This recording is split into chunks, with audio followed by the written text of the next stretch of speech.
Excellent après-midi. Le premier salon de l'immobilier algérien en France vous présente votre émission quotidienne Le Grand Forum, animée par Christophe Fro de 16h à 18h. Le Cina Paris, qui aura lieu les 28, 29 et 30 octobre prochains à l'espace Charenton dans le 12e arrondissement de Paris, présentera les meilleures offres immobilières aux ressortissants algériens basés à l'étranger. Entrée gratuite, rendez-vous sur cinaparis.com.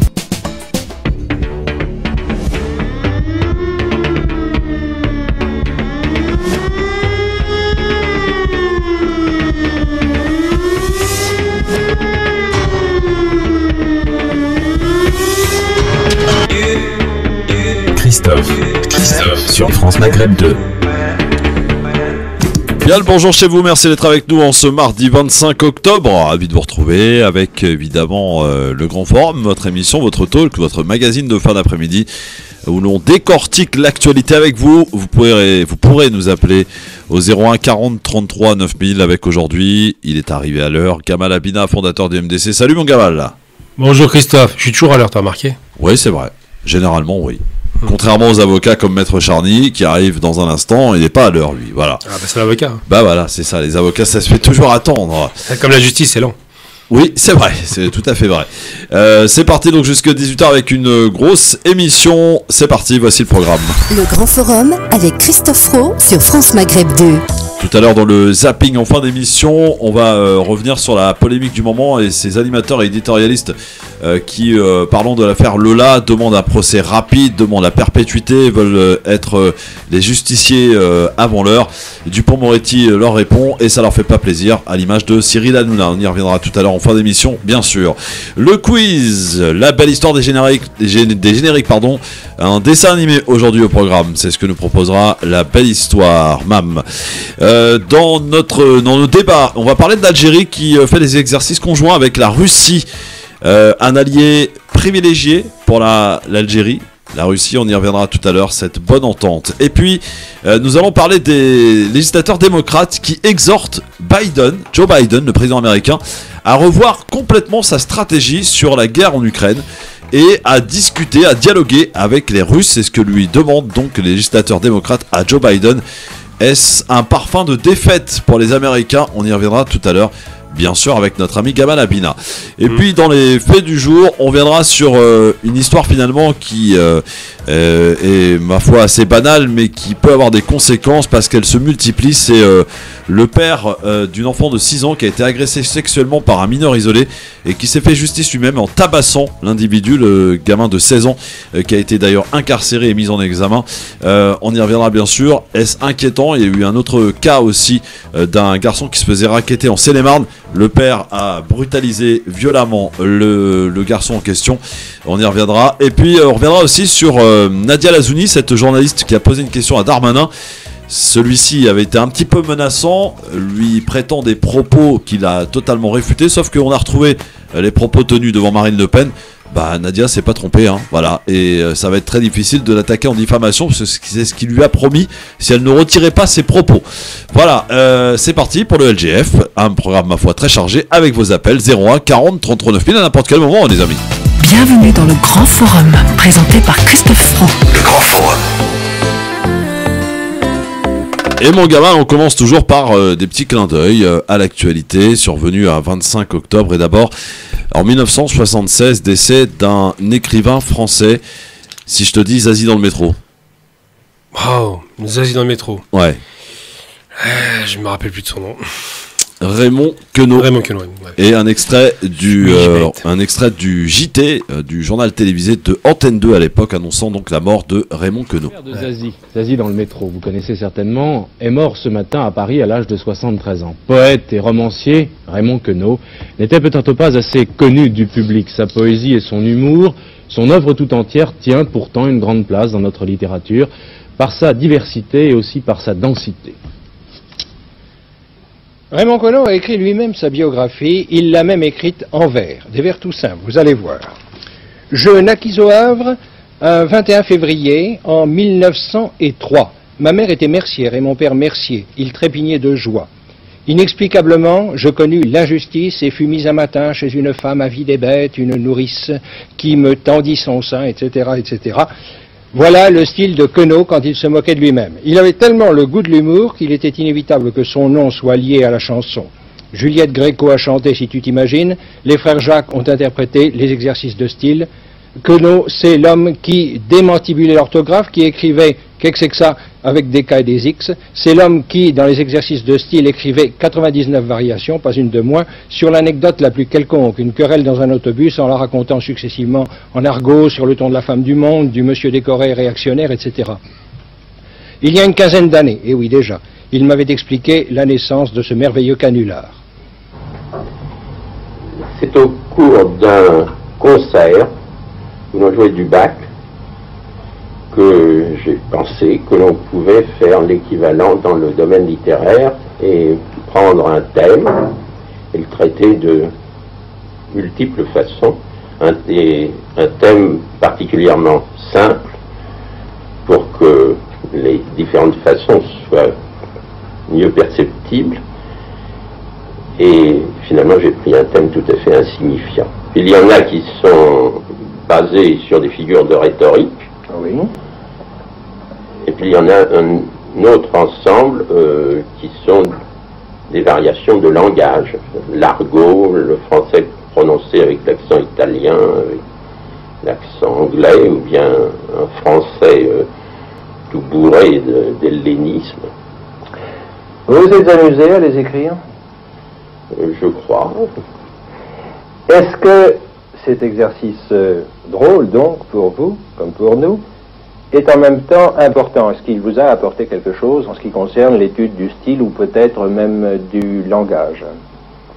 Je n'ai pas la prétention que ce soit important, mais enfin, ça peut être un intérêt. C'était tout Queneau, cela. Un rire, une dérobade.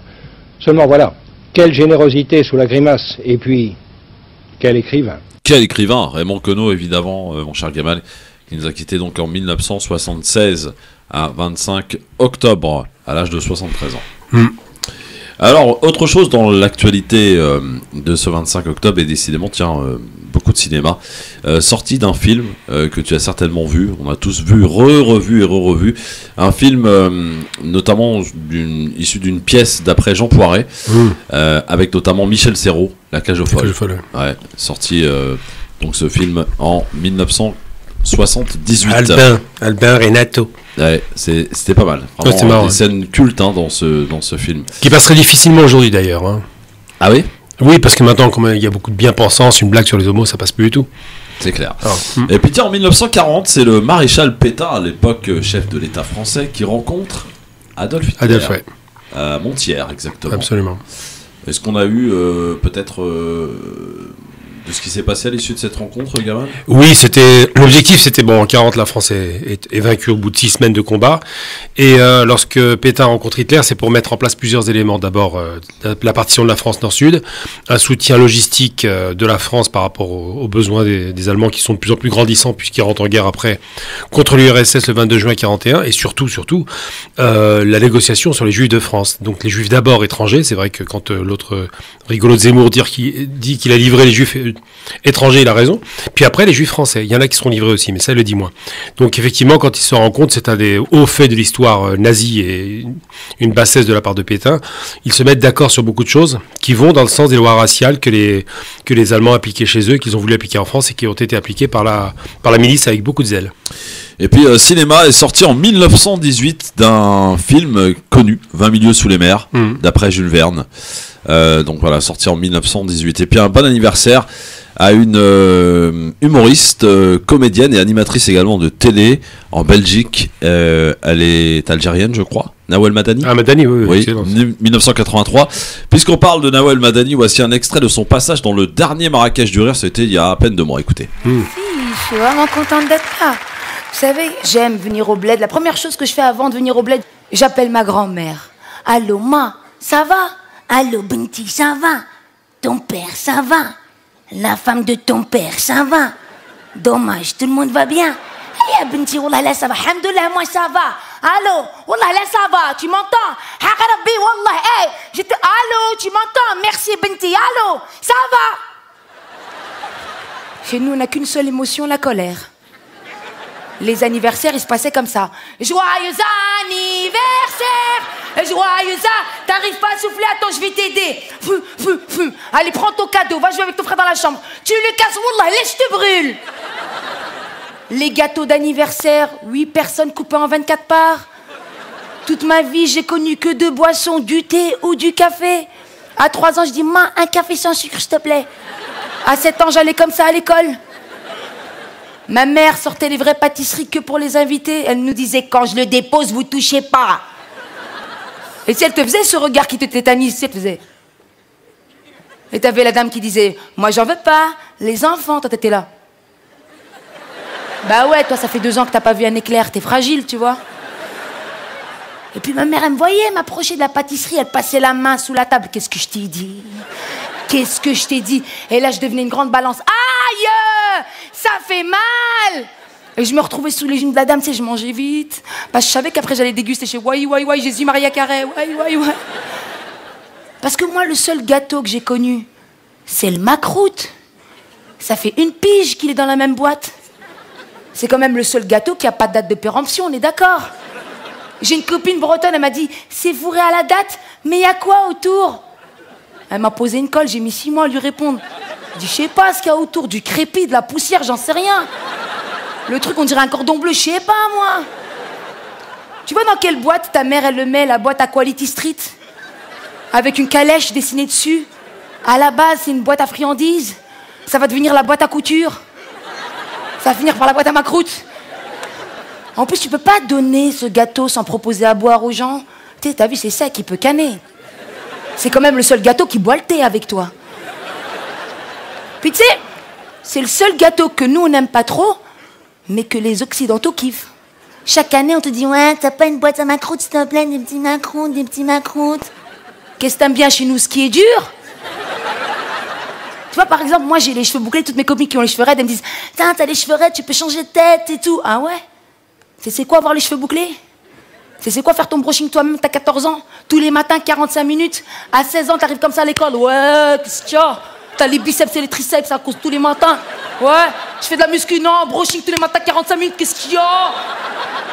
Ou t'as un premier date avec un mec, tu t'es mis au top. T'as même fait tes sourcils au laser, tu vois. Tu sors du restaurant et tu vois qu'il pleut. Oh non, non, non. Qu'est-ce qu'il y a, bébé? Tu me vois pas? Il pleut. T'as pas un parapluie, une capuche, une capote, t'as pas? Ben va-t'en, et te retourne pas. Voilà un extrait du sketch de Nawel Madani qui fête son anniversaire aujourd'hui, donc bon anniversaire à elle, Nawel Madani, née en 1983, c'était au Marrakech du Rire.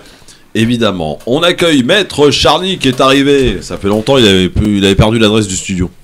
J'ai eu du mal à la retrouver. C'est vrai.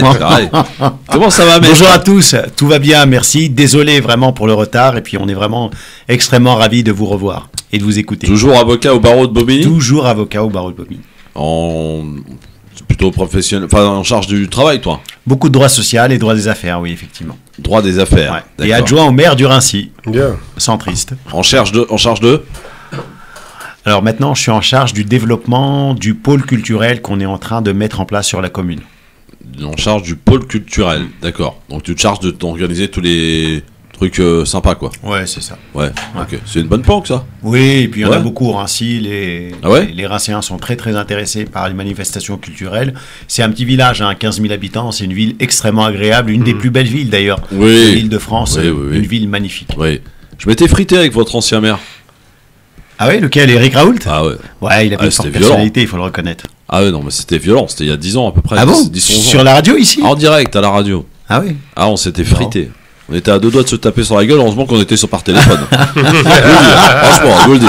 Bon. Ouais, quand il y a 2 fortes personnalités qui se rencontrent, il peut y avoir des étincelles. J'avoue qu'il lâche rien quand même. Ouais, il lâche rien. Ouais. La battle, tout à l'heure, la battle qui opposera Maître Charny à Gabal Abina. Faut-il indexer les salaires sur l'inflation? Voilà la question. Je pose. Et vous allez en débattre tout à l'heure. Pour l'instant, c'est majoritairement oui. Sur Twitter, le grand forum FM2. Eh ben, ce sera non. Pour toi? Ouais. Eh bien, on verra. Dans un instant, 2 faits du jour. Tout d'abord, on va revenir sur l'altercation qu'il y a eu entre Nadia Lazouni et Darmanin. C'était dans l'émission Face à Baba. de Cyril Hanouna. Et on a retrouvé les propos initiaux de Darmanin. Hein. Et on va parler aussi d'un homme qui se fait justice lui-même. Ouais. Sa fille qui a été agressée sexuellement par un mineur isolé. Il l'a retrouvée et il lui a mis la raclée du siècle. Sauf qu'on dit c'est pas bien, faut pas, etc. Mais franchement, à la place du père, vous auriez fait quoi vous? 01 40 33 9000, on en parle dans un instant, ne bougez pas. Restez avec nous, le Grand Forum revient dans un instant sur France Maghreb 2. Le Grand Forum. Le LGF, merci d'être avec nous en direct sur votre radio France Maghreb 2, bien sûr. Merci de nous rejoindre avec la battle tout à l'heure. Vous pouvez répondre à la question, faut-il indexer les salaires sur l'inflation? Sur Twitter, le Grand Forum FM2. Et on en débattra tout à l'heure avec Gamal Abina, ici présent, fondateur du MDC, avec Maître Charny, avocat au barreau de Bobigny, en maire adjoint de la ville de Lascy, dans le 93. 13, exactement. Ouais, j'ai un peu de mal à dire que c'est dans le 93, parce que c'est une ville de Bourges un peu, non? Oh, pas tant que ça. Et on l'assume, hein. Et on en est fiers. C'est une très belle ville, oui. C'est une très belle Bourges, ça va, ça va. Le qualificatif bourgeois, il est un peu péjoratif, parce qu'on a, c'est un tiers. On a un tiers de classe supérieure, on a un tiers de classe intermédiaire, et on a un tiers d'employés. C'est comme ça que ça se répartit. Mais c'est vrai que c'est une ville qui a un cachet, c'est une ville historique, c'est la ville de l'ancien château du Raincy, là où résidait notamment le roi de France. Donc ça reste une ville historiquement et actuellement extrêmement agréable. Lequel? Celui qui s'est fait guillotiner? Non, auparavant. D'accord. Ouais. Celui-là n'aura pas très chance sinon. Ouais, c'est clair. Ouais. Non, c'est sûr. Bon, alors les amis, on est en direct évidemment sur France Maghreb 2. Alors, on va revenir. Est-ce que Darmanin a vraiment dit que l'islam était un problème? Il y a eu une altercation sur le plateau de Cyril Hanouna l'autre jour, jeudi dernier, entre Darmanin et la journaliste Nadia Lazouni. Écoutez. Et tout ceci en déclarant que l'islam est un problème. Vous dites, monsieur le ministre, qu'une religion est un problème. Je pensais qu'il n'y avait pas d'attaque personnelle et vous m'avez attaqué personnellement plusieurs fois. À quel moment? Vous avez dit que j'avais dit que l'islam est un problème. Si vous ne retirez pas ces propos, moi je vous attaquerai en diffamation. Vous n'avez pas dit que l'islam est un problème face à Marine Le Pen? Vous ne l'avez pas trouvé trop molle, madame, face à l'islam? Alors, est-ce qu'il l'a vraiment dit? On est allé chercher la séquence et c'est assez magique, écoutez. Madame Le Pen, dans sa stratégie de dédiabolisation, on revient à être quasiment un peu dans la mollesse. Hein. Je vous trouve, faut vous prendre des vitamines, vous n'êtes pas assez dur, je vous trouve là. Hein.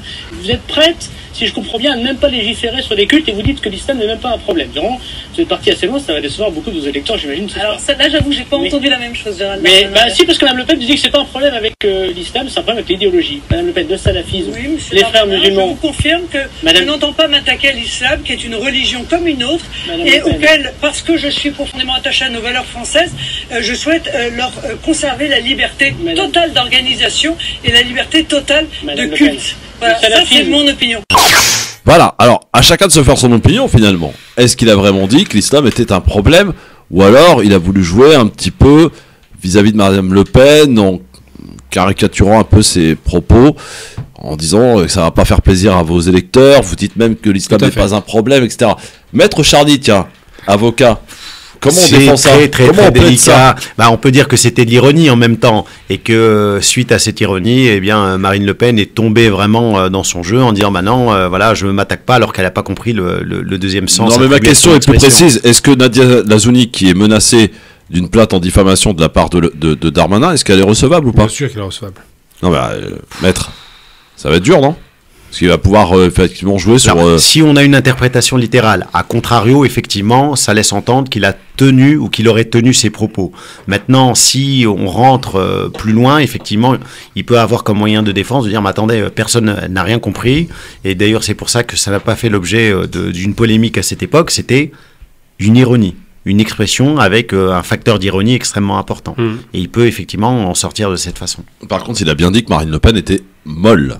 Ça, oui, le problème, c'est pas là-dessus qu'il est choqué. Oui, je sais. Par rapport à d'autres sujets. Ce qui le choque, et il a raison, c'est bien qu'on ait un avocat à côté parce qu'il explique le sens des mots, le caractère ironique du propos, mais surtout, il n'a pas dit l'islam est un problème. Il a dit, vous trouvez que l'islam n'est pas un problème. Donc il prête dans les propos d'une Le Pen qui serait pas assez raciste ou assez extrémiste dans ses positions, qu'elle trouve que, donc c'est pas lui qui le dit directement, c'est là où il est un petit peu subtil.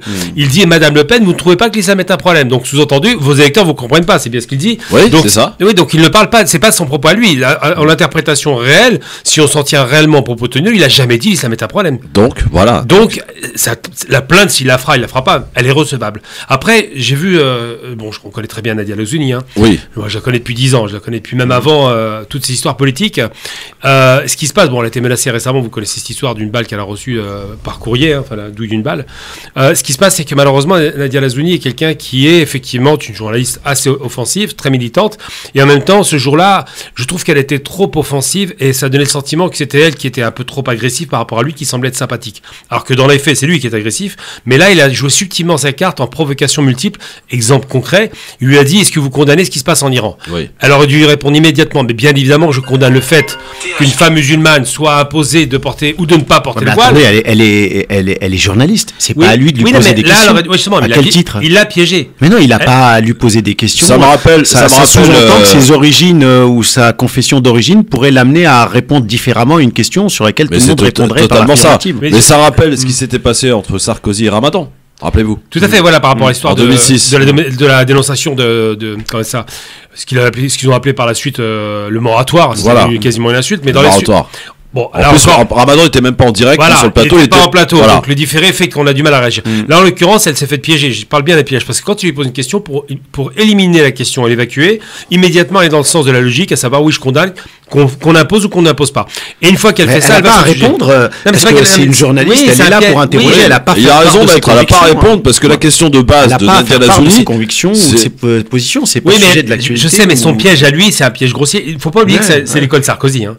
C'est technique détournement de sujet pour pas parler du sujet. Donc il détourne l'attention, donc les gens il les a dans sa poche parce que tout le monde condamne évidemment, et elle ne condamne pas parce qu'elle veut pas répondre, ce qui est logique. Dans le principe, elle n'avait pas à répondre. Mais par rapport à ça, c'est une habile méthode. Voilà ce que j'en pense. Maintenant, on passe au sujet réel. Et là, elle l'aurait tué. Bon, là, malheureusement, elle n'a pas pu. En plus, on est dans une émission grande écoute. Ça se rentre dedans tout le temps. C'est du spectacle, c'est du show-off. Donc, évidemment, le but de l'opération d'un Darmanin, moi, je trouve qu'elle était dans son job quand même, de lui poser cette question en disant, précisez vos propos, parce qu'on ne comprend pas.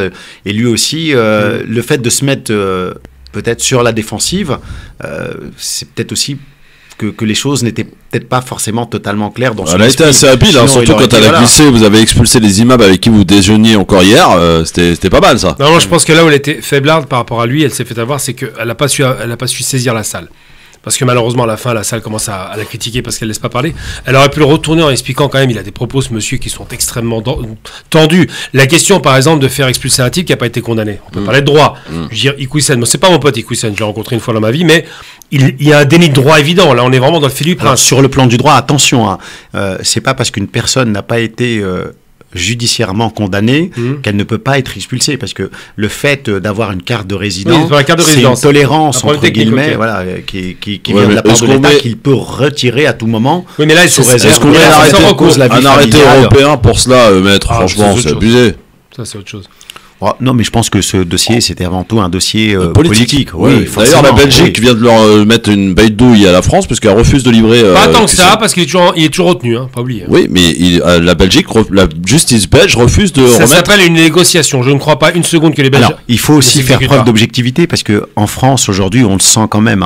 La très grande majorité de la population française est réfractaire à tout ce qui est extrémisme, et la population française, à mon avis, dans sa très grande majorité, et derrière le ministre de l'Intérieur lorsqu'il a procédé à cette expulsion. Et d'ailleurs, on lui a même reproché de ne pas l'avoir mise en œuvre de manière plus rapide ou plus précoce. Ça, c'est intéressant parce qu'on va parler de justice expéditive. Là, on va aller sur le sujet tout à l'heure par rapport à l'autre sujet. Oui, absolument. Bon, c'est vrai qu'on lui reproche d'avoir tenu des propos qui étaient inadmissibles. Alors, il a dit, voilà, je me suis excusé, c'était pas exactement ça, mais effectivement, il a donné du grain à moudre pour qu'on puisse procéder à son expulsion. Oui, enfin, maître, pardon, mais d'aller chercher des propos qui ont été tenus il y a 20 ans, franchement. Oui. C'est pour ça que je vous dis, il n'a jamais été condamné par qui que ce soit. C'est vrai. Et voilà, il n'a jamais eu aucune condamnation. Ce monsieur, je le connais.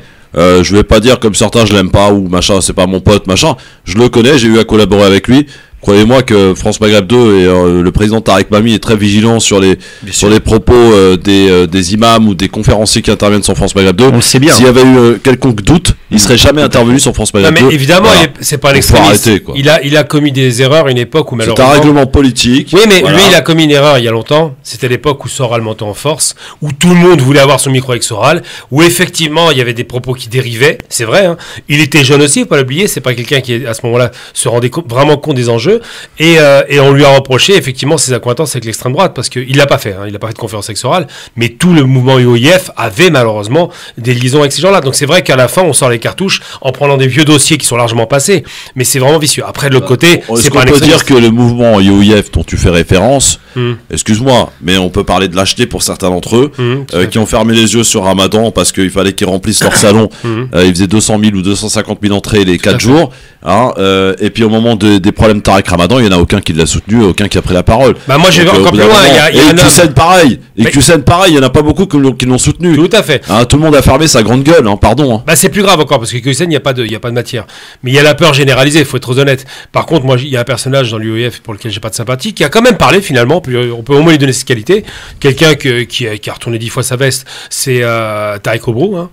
Par rapport à alors faut savoir qu'il y a une liaison familiale. Tarek Obrou c'est l'animal de Bordeaux. Ouais. Il a quand même tenté de défendre son cousin par alliance. Ouais. Voilà, donc là-dessus, au moins il a eu cette fierté, même s'il a été voir à l'époque Soral, puis après Fourest. Bref, c'est quelqu'un qui va de. En tout cas, dans l'extrait qu'on vient d'entendre avec Darmanin, on a l'impression que c'est Marine Le Pen qui est plus sympathique que Darmanin. Clairement. Hein, vraiment. Malheureusement, clairement. Ouais, clairement. Alors, autre fait du jour, c'est une affaire qui finalement est un fait divers assez banal, j'ai envie de dire, mais qui peut avoir des conséquences parce que évidemment, il s'est multiplié. C'est un témoignage d'RMC, c'est celui d'un père de famille qui s'est fait justice lui-même. Sa fille de 6 ans a été sexuellement agressée à son domicile par un jeune mineur isolé. Ce dernier résidait dans une structure spécialisée voisine de la maison à Roanne dans la Loire. Le père de famille s'est confié au micro d'RMC. Écoutez ce reportage. Jeudi dernier, en pleine nuit, un homme s'introduit chez cette famille par une porte laissée ouverte. Il monte, entre dans la chambre de la fillette et aurait procédé à des attouchements. Alerté par des bruits, la mère sort et tombe nez à nez avec l'individu qui prend la fuite. Le père, au travail, rentre dans la foulée. Je suis devenu fou, mais fou. Après avoir déposé plainte, Anis organise une ronde dans le quartier pour retrouver le suspect. On était persuadé que la personne n'était pas loin d'ici parce qu'il a disparu trop vite. La nuit suivante, des voisins surveillent la maison. L'un d'eux interpelle un homme qui tente d'enjamber la barrière et prévient Anis. J'ai pris la photo de la personne. Je retourne voir ma femme. J'ai à peine le temps de lui faire voir le téléphone. Elle a même pas eu le temps de me dire oui, c'est lui. Elle a repris un deuxième choc dans la tête. Mais quand il prévient ses amis, l'individu s'enfuit. J'ai réussi à lui sauter dessus, à le rattraper. Il y a eu des coups qui ont été portés. Coups de poing, de pied, de barre de fer, un passage à tabac très violent dénoncé par Abdelkrim Grini, le procureur de la République de Roanne. On ne peut pas accepter que de tels faits soient commis. Quand bien même ce jeune homme aurait commis les faits pour lesquels il a été interpellé et mis en examen, ça ne justifie pas et ça ne légitime pas, bien évidemment, les violences. Le suspect, un mineur isolé de 16 ans, conteste les faits. En détention, il est mis en examen pour agression sexuelle aggravée sur mineur de moins de 15 ans. On va la faire simple et on va essayer d'être le moins lâche possible. Sincèrement, on est pères, pour quelques-uns d'entre eux. Nous, franchement, je le dis honnêtement, hein, je l'aurais fait. Je sais pas, maître. Alors moi je pense. Mais sincèrement. Sincèrement et de manière objective. Moi, je suis totalement d'accord avec les mets-toi propos. à la place d'un père. Je suis totalement d'accord. Je suis père. Et je suis totalement d'accord avec les propos du procureur de la République, qui est loin d'être un lâche. Pourquoi ? Parce que il faut pas confondre l'émotion qui est individuelle avec l'intérêt, justement, avec l'intérêt général. Mais c'est ce qui permet de différencier, si vous voulez, un régime de vendetta où chacun fait ce qu'il veut. Mais ça, c'est les et mots, chacun ça. fait. Mais c'est la réalité. C'est la réalité. Si aujourd'hui chacun, quelle que soit son émotion, quelle que soit la gravité de l'infraction, du préjudice qu'il a subi, peut se faire justice à soi-même, il n'y a plus d'ordre, et c'est le bordel le plus total. Mais maître Charny, le mec qui s'introduit chez toi, il va agresser ta fille sexuellement, attention, il faut faire confiance à la justice. Alors la justice est toujours comparée à une vieille dame qui est un peu lente, qui fonctionne doucement, mais qui arrive toujours à son terme. Et ce jeune homme, ce jeune mineur, il n'a pas été interpellé dans la chambre. C'est le lendemain, à l'occasion d'une ronde. c'est extrêmement. Alors, moi, je comprends l'émotion. Effectivement, le père, quelque part, il peut être dans son rôle. Voilà, on peut dire, voilà, entre guillemets, c'est un bonhomme. Il a fait ce qu'il fallait faire. Oh, mais on peut absolument pas légitimer ni glorifier ce type de comportement parce que si on part sur cette voie-là, bah, demain, vous faites voler, vous allez voir la personne chez lui, vous lui tabassez la tronche. C'est pas possible. Ouais. Ça devient la jungle. On ne peut pas vivre dans un régime clanique. Attends, il y a eu un autre fait aussi dans Seine-et-Marne. C'était hier matin ou ce matin. Son fils était racketté et le père s'est présenté sur le lieu où le fils était racketté et il lui a défoncé la tronche. Pareil. Voilà. Donc, ouais, c'est bien. C'est acceptable ça. Et là, tu trouves ça acceptable? Mais vous êtes, alors franchement, soit vous êtes vous n'êtes pas déchets, rien. Vous n'êtes pas déchets. Bon, Christophe, non, sincèrement. Christophe, il y a un mec qui a été accusé d'avoir tué 3 ou 4 filles, je ne sais combien, la liste est longue. Un type qui avait une sale gueule, qui était toujours pas loin des lieux en question où les filles étaient assassinées, retrouver les corps. Il a été attrapé par la justice et Dieu merci, même s'il a pris 8 ans de prison, c'est la justice qui lui a mis la main dessus, c'est Patrick Dills. Si on avait laissé ta méthode en fonction, eh bien les gens. C'est pas ma méthode, je dis pas qu'elle est bonne, ma méthode. Je te dis que c'est fou. C'est inacceptable. Je vais t'expliquer. C'est inacceptable. Non, c'est inacceptable. On peut pas substituer. Si Patrick Dills était tombé sur un père, le père l'aurait tué. Mais Gamal. Et il était. T'as pas d'enfant. Un neveu, ton neveu, ta nièce. C'est justement ça. La différence entre la justice et la vengeance, tu sais c'est quoi? C'est la possibilité d'avoir la vérité. Dans la vengeance, quand on est sûr que c'est l'individu en question, Gamal. Patrick Dills, tout le monde était sûr. Il a pris 8 ans de prison. Patrick Dills, tu me parles Patrick Dills, moi je te parle tout Patrick Dills, il aurait 8 pères qui l'auraient tué. Alors bougez pas, il y a Nasser Lagili qui est avec nous. Bon, ah oui, bouge pas Nasser. Nasser, ne bouge pas. Il est pas pour la peine de mort. Je mets un peu de pub, mon Nasser. Je suis sûr qu'il va être d'accord avec moi, mon Nasser, parce que lui aussi il est père. Et si on touche un de ses enfants, tu vas voir comment il va te défoncer. Allez, restez avec nous sur France Maghreb 2. Évidemment, la violence est le refuge des incompétents, vous l'avez bien compris. Ah bah ça s'entend. Ne bougez pas, le Grand Forum revient dans un instant. Le Grand Forum sur France Maghreb 2. Le LGF, merci d'être avec nous en direct sur votre radio France Maghreb 2. Une consoeur à toi, mon cher maître, me dit c'est pour ça qu'on a créé les détentions provisoires, c'est pour éloigner justement et éviter les vengeances. Et elle a totalement raison. Bah oui, ça s'appelle Maître Maghrebi, bien sûr qu'elle a raison, elle a toujours raison, Maître Maghrebi. Voilà, confrère. Voilà. Nasser Lagili, comment ça va, mon Nasser? Bah ça va très bien, Christophe. Maître Charny. Oui, bonsoir, monsieur Nasser. Comment tu vas? Ça va, très bonne équipe aujourd'hui. Ah, ça va, il manque de toi, absolument. Alors non, moi je voulais juste intervenir concernant ce qui a été dit. Après, il faut se mettre à la place des parents. Moi je suis père de famille. Bah oui. Je vois ce genre de truc, mais je deviens fou. Bah oui, je deviens dingue. À un moment donné, c'est qu'on est plus conscient. Sur le constat, Nasser, on est tous d'accord. Non mais regarde comment il retourne nord-est, regarde. Mais je vais vous donner juste un petit témoignage que j'ai entendu ce matin dans une radio concurrente d'une maman qui aujourd'hui sa fille a subi exactement la même chose que ce que a subi le papa hier avec sa fille. La personne concernée n'a pas été condamné, il a été suivi par un psychologue parce qu'il considérait soi-disant que c'est quelqu'un qui avait eu un souci psychologique, etc. Et il est ressorti tout de suite. Oui, mais Nasser, il est ressorti tout de suite. Nasser. Mais comment on peut, aujourd'hui, quand on voit l'affaire de Lola... Peut-être parce qu'il n'avait pas sa place en détention, s'il a été jugé inapte à y aller. Est-ce que c'est une raison pour le frapper, le violenter dans le cadre d'une exécution extrajudiciaire?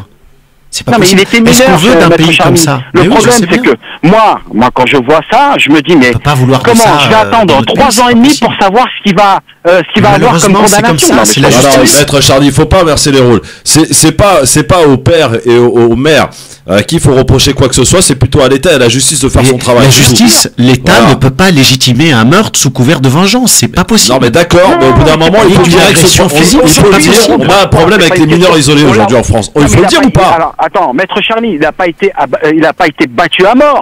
Il n'est pas mort, ce jeune homme. Parce que le père de famille avait dit heureusement que mes amis m'ont retenu parce que je ne sais pas, je crois qu'il y a eu des câbles électriques aussi, donc c'était quand même assez dur. Oui, mais c'est pas compréhensible. Nasser, c'est pas le problème d'être compréhensible. Tout le monde, moi le premier, voilà, je vais être cash. Si un membre de ma famille est tué par quelqu'un, je me ferai un plaisir monumental de torturer la personne et de la tuer. Ah ça, bon, comme ça, toi? Non, si jamais ça arrive, avec la douleur. Il y a 2 secondes, c'est inadmissible. Non, mais je maintiens. À titre personnel, j'aurais fait ça. Je dis pas je ferais. J'aurais fait ça parce que l'émotion, je ne la contrôlerais pas et que j'irais jusque-là. Après, il faut être très clair. Pourquoi est-ce que je ne voudrais pas que ce soit la justice qui tue la personne, mais plutôt moi, parce que je voudrais me venger. Ça, c'est l'émotion.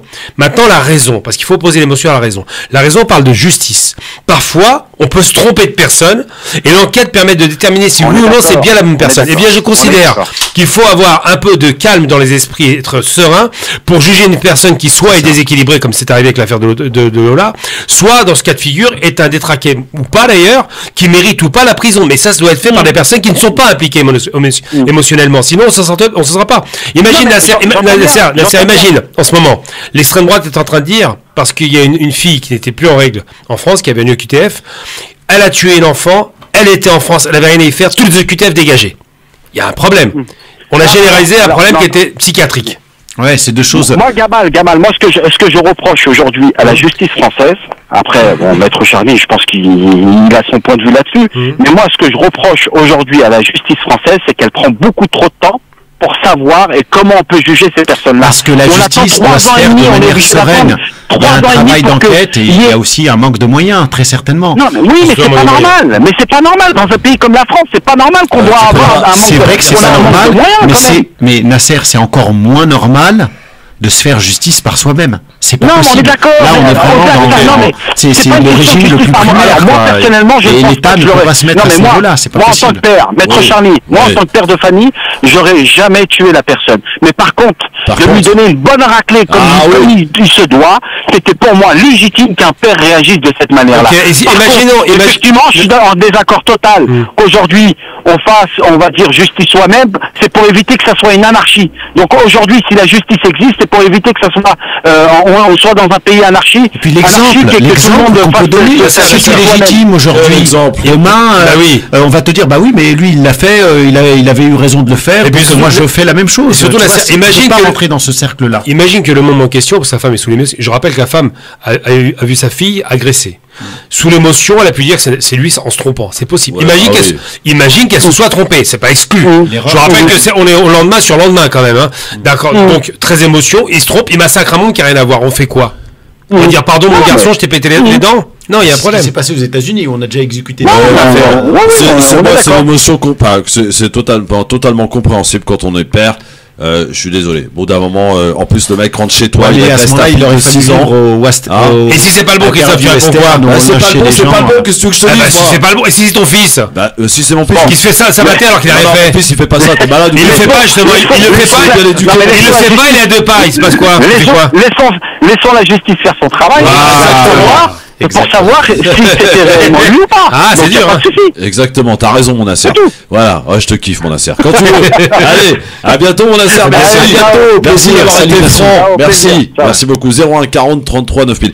C'est vraiment une question sociétale, les amis. C'est très important ce qu'on est en train d'évoquer. J'aimerais qu'on en parle davantage parce que d'écouter les gens, le peuple, hein. Parce que vous avez vos raisons là, soi-disant. Mais moi j'ai la réalité du terrain en tant que père, Maître Charny, normalement tout le monde est famille, hein, tout le monde est famille. Bah oui, bah voilà. Donc on se pose la même question. Quelle serait notre réaction, sincèrement? Tu sais, s'il y avait pas il y a une époque, il n'y avait pas de loi, d'accord, et tout le monde pouvait tuer qui il voulait quand il voulait. Mais je te parle pas de tuer, moi.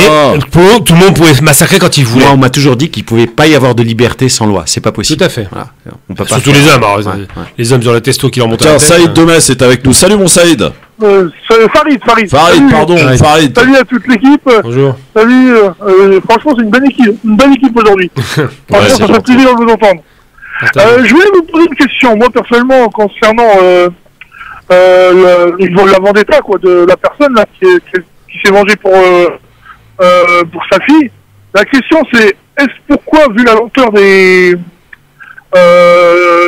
dossiers, pour comparaître au tribunal, pourquoi, dans le cas de la personne là, qui s'est introduite au domicile, pourquoi on pourrait pas le déclarer en tant que... Pourquoi il pourrait pas passer en comparution immédiate pour accélérer la procédure, vu qu'elle a été reconnue, le témoin il y a eu un témoin qui est reconnu. Parce que la comparution immédiate, c'est un système qui n'est réservé que pour les majeurs. Pour les mineurs, c'est une procédure qui est différente. Donc là, le mineur en question, il a été placé en détention. Oui, mais les mineurs... La majorité judiciaire, c'est quel âge? Non, la majorité judiciaire, c'est 18 ans. Ensuite, il y a en dessous de 13 ans, on est considéré comme étant irresponsable. Ah oui, ok, d'accord. Donc là, il est placé en détention, à mon avis, aussi bien pour protéger la victime que pour le protéger lui-même même d'éventuels risques de représailles à nouveau. Vraiment. Et on attend que la justice se fasse. Bon, Farid, t'aurais fait quoi, sincèrement, personnellement? Farid, dis la vérité. Franchement, peut-être j'aurais fait la même. Voilà. J'aurais agi personnellement. Je m'aurais c'est pas bien, hein. Gamal Abina te dit c'est pas bien, Farid. Mais je te dis que tout le monde aurait fait la même chose. Mais est-ce que c'est bien, Farid? Bon. Oui, mais quand même, là, il y a eu quand même un peu de dureté. À coup de barre de fer, à coup de câble électrique, ça reste un gosse. Ouais. Même s'il n'a que 16 ans. Apparemment, les gens veulent. On continue, allez. C'est pas grave. 01 40 33 9 piles. Venez raconter votre réalité de parents, à vous, auditeurs. Ne bougez pas, le Grand Forum revient dans un instant. Le Grand Forum sur France Maghreb 2.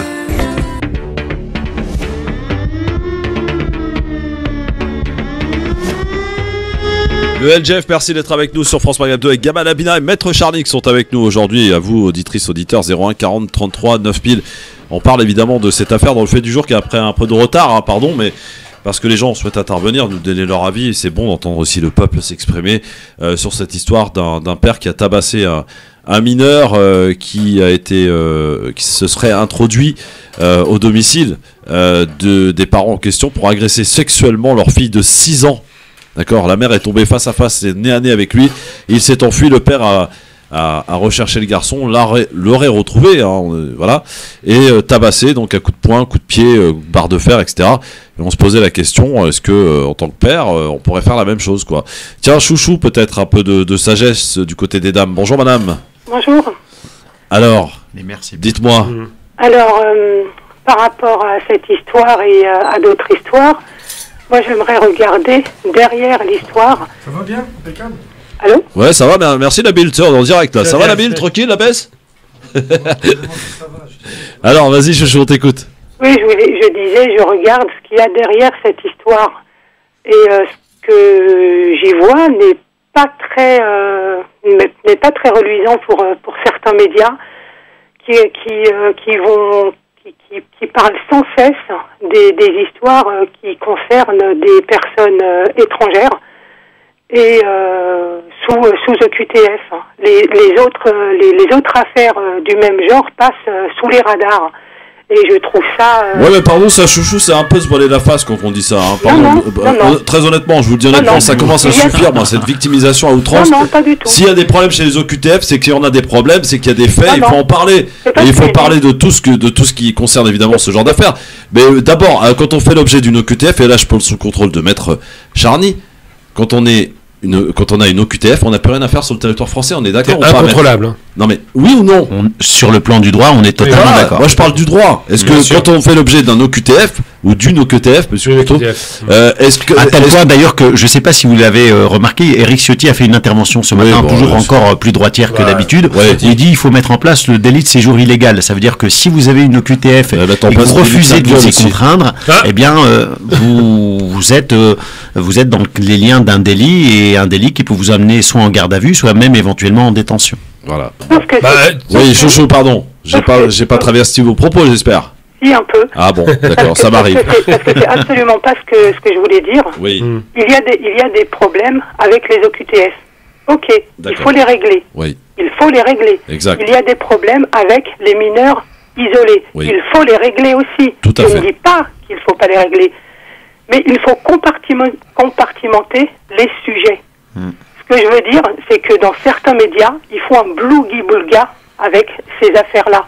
Ils font croire à l'opinion publique, et ils martèlent pour jusqu'à bourrer le crâne et que ces crânes explosent et pour accélérer, en fait, moi c'est mon impression et je crois qu'elle est bonne, pour accélérer une guerre civile. J'ai l'impression que ces journalistes-là sont un peu comme Marat, en fait. J'ai l'impression. Oui, c'est vrai qu'il y a certaines chaînes qui s'illustrent parfaitement dans ce genre d'affaires en relatant, évidemment, on va citer un groupe dirigé par Bolloré notamment. Mais pas que, mais voilà, en particulier. Mais c'est ça en fait, je ne dis pas qu'il ne faut pas régler le problème, je ne dis pas le problème c'est que nous on n'en parle pas, parce que, je vais vous dire ce qu'il y a. Je veux dire, mais ça il ne parle que, il ne parle des problèmes. est-ce qu'on peut parler franchement? Est-ce que si nous ne sommes pas capables ici sur France Maghreb de parler des vrais problèmes que nous avons, que nous rencontrons et qu'il y a au sein aussi de certaines personnes, voilà, avec qui on partage une origine ou une, je sais pas, une religion ou quoi au caisse. Si on n'est pas capable nous d'en parler, faut pas reprocher aux autres d'en parler à notre place. Il faut qu'on soit capable aussi de dire à un moment, il y a des problèmes chez certaines personnes qui foutent le bordel. Il y a des problèmes avec des gens qui commettent des choses absolument atroces. Est-ce qu'on est capable de dire que oui, il y a des problèmes chez les OQTF, oui, il y a des problèmes chez les mineurs isolés? Je n'ai pas dit le contraire. Je sais bien, et j'ai bien compris. Je n'ai pas dit le contraire. Ce que je dis, c'est qu'aujourd'hui, quand on a ce type de discours et qu'on commence à parler des vrais problèmes, on est taxé de quoi? D'extrême droite. Et il faut arrêter. Ce chantage, il est puant et dégueulasse. Je suis pas là-dedans. Je dis juste, comme je vous ai dit, il faut régler ces problèmes. Mais il ne faut pas mélanger tous les problèmes et faire croire que ce sujet-là ne concerne qu'une catégorie d'individus. Mais bien entendu, mais ça, vous allez prêcher un convaincu, ma chère Chouchou. Oui, mais moi, je parle pas de vous. Oui, je sais bien. Je parle pas de vous. Voilà. Mais moi, j'allais te dire un truc. Oui, dis un truc. Au QTF, je sais même pas pourquoi ce mot est intervenu, parce que c'est un pur hasard. Hein, je veux dire, il y a une femme qui avait une obligation. C'est pas ce qui a conduit au meurtre, ça n'a rien à voir. Je veux dire, il y a tout un tas de tueurs en série depuis le début du siècle, on peut en parler, hein, des affaires très très très sombres, dans lesquelles il y a eu des meurtres en série, des massacres. Bon, je vais pas parler des Guy Georges et autres. C'est pas lié à leur statut de clandestin ou de français. C'est lié. Merci de le dire. Non, c'est simplement lié. Je finis mon propos. C'est lié à un côté détraqué mental. Et la question qui se pose aujourd'hui, je la rejoins, notre auditrice, effectivement, quand on va associer un crime crapuleux ou un crime de détraqué mental aux OQTF, j'ai envie de dire simplement, mais combien d'OQTF ont tué un Français depuis 50 ans? Il n'y en a jamais eu. Alors, effectivement, on va pas mettre des si en place, parce qu'avec des si... C'est la première fois. Avec des si... Combien d'OQTF là, c'est quoi? C'est la première fois. Bah voilà, donc tu dis il n'y en a jamais eu. Je te dis, à part cette affaire, c'est la première fois, ça n'est jamais arrivé avant. Oui, c'est la fois de trop. Mais c'est pas la fois de trop, ça s'appelle un accident de barbarie, c'est tout. C'est pas un accident de barbarie, c'est de... Ça aurait pu être une Française de souche qui tuait, c'est le même résultat. C'est pas le problème de l'OQTF, c'est une détraquée mentale, c'est ça la problématique. Alors le problème, c'est que trouve qu'elle était au QTF et qu'elle avait plus rien à foutre. Un pur hasard. Voilà. Et le problème, c'est que l'État, il a une responsabilité d'exécuter les décisions administratives et judiciaires qui sont rendues. Exact. Et ce qu'on reproche à l'État dans ce dossier, c'est pas d'avoir été complice de cette infraction de manière directe, mais c'est de ne pas avoir fait exécuter cette OQTF. Et on partait du principe que si elle avait été exécutée, eh bien le meurtre épouvantable n'aurait pas été commis. Alors maintenant, on a un avocat avec nous qui va pouvoir confirmer mes propos. Il faut savoir que l'OQTF, ça n'est pas contraignant. C'est une invitation à quitter le territoire sous 30 jours. Oui, au QTF volontaire. Voilà. Donc déjà, exécutoire aussi. Ensuite, il y a un autre aspect. Alors, je vais basculer complètement de l'autre côté. Parce que là, on parle de ces malheureux OQTF qui veulent pas revenir dans leur pays d'origine. J'ai appris hier par un grand artiste algérien qu'on invitera avec plaisir, qu'il est allé en Tunisie pour constater, et il a acheté un terrain pour inhumer ces subsahariens qui meurent par milliers. Je parle pas par dizaines ou par centaines, par milliers. Il y a une décharge publique en Tunisie où ils ont estimé qu'il y avait, à ciel ouvert, en train d'être dévorés par les animaux, 1500 subsahariens. C'est ça, la réalité de l'immigration. Ouais. Ces gens préfèrent mourir en mer que de rester chez eux. La question qui se pose, c'est... Pourquoi ? Parce que c'est la misère chez eux. Bah, c'est la misère, ça dépend. Hein. Non, c'est la misère chez eux, il n'y a pas de problème. Hein. Ils crèvent de faim, ils n'ont pas d'avenir, bref. Ah, ça dépend, en Algérie, tu crèves pas de faim. Non, en Algérie, tu t'ennuies, mais je parle des subsahariens. Restons sur les pays en guerre. Ceux qui sont au Soudan, ils crèvent par la guerre. Ils préfèrent crever peut-être avec une chance en Europe que de mourir certainement en guerre. Beaucoup d'ailleurs de ces subsahariens qu'on a vus au Maroc, par exemple, mourir, étaient des gens du Soudan qui venaient d'une région en guerre qu'on connaît très bien. Et donc aujourd'hui, il faut comprendre. La problématique, c'est pas de savoir qu'on doit chasser ces gens, c'est de savoir comment fixer les populations là-bas pour qu'elles ne reviennent plus ici. Et la problématique n'est pas posée dans ces termes. Bah oui. On se souvient comment les subsahariens ont été traités au Maroc. Hein. Ah oui. Vous en souvenez? Bien sûr, mais il n'y a pas qu'au Maroc, malheureusement. C'était visible au Maroc. Quand on dit il n'y a pas qu'au Maroc, c'est qu'on dédouane. Donc, non, du tout, il n'y a pas qu'au Maroc. En Afrique du Nord, on a un problème avec cette gestion. Parce que ces gens préfèrent mourir en mer plutôt que de mourir chez eux, c'est tout. Bon, bah merci Chouchou en tout cas. Merci à toi. Merci madame. On parle vrai ici. C'est pas qu'un slogan, c'est une vérité. C'est clair. Joe Biden, on va parler de lui dans un instant. France Maghreb 2, service, info, musique, divertissement. France Maghreb 2. France Maghreb 2. Alors, on va parler un peu de Joe Biden qui, vous le savez, est très offensif vis-à-vis de la Russie dans ce conflit de la guerre en Ukraine. Sauf qu'on a appris, au travers d'un article dans le Washington Post, Washington Post. Oui, Merci. Que les législateurs démocrates ont exhorté le président Joe Biden à changer radicalement sa stratégie sur la guerre en Ukraine et à poursuivre des négociations directes avec la Russie. Exactement. Très intéressant. On approche des élections de mi-mandat. Si les républicains reprennent le pouvoir au travers de ces élections mi-mandat, Gamal, est-ce qu'on peut peut-être assister à la fin de cette guerre? Alors, c'est une très bonne question, Christophe. Et j'ai envie de te dire simplement, merci de l'avoir posé, que effectivement la question qui se pose, c'est de savoir, mon micro, je ne sais pas s'il est top ou pas, si oui ou non cette guerre prend sa source, est alimentée par l'Amérique, les États-Unis. Bah oui. Alors, mais évidemment, il faut poser les termes du débat. Donc, effectivement, les États-Unis alimentent la guerre en armes, parfois en hommes. Elle est plus front de gauche que Mélenchon. Oui, non mais non, je sais pas. Non, je parle pas de toi. Je crois, je sais pas si le micro il fonctionne. Le radicalisme dans l'affirmation, on t'entend bien. Effectivement, les États-Unis alimentent la guerre, indiscutablement, et la veulent cette guerre pour casser l'Allemagne parce que c'est des raisons économiques basses.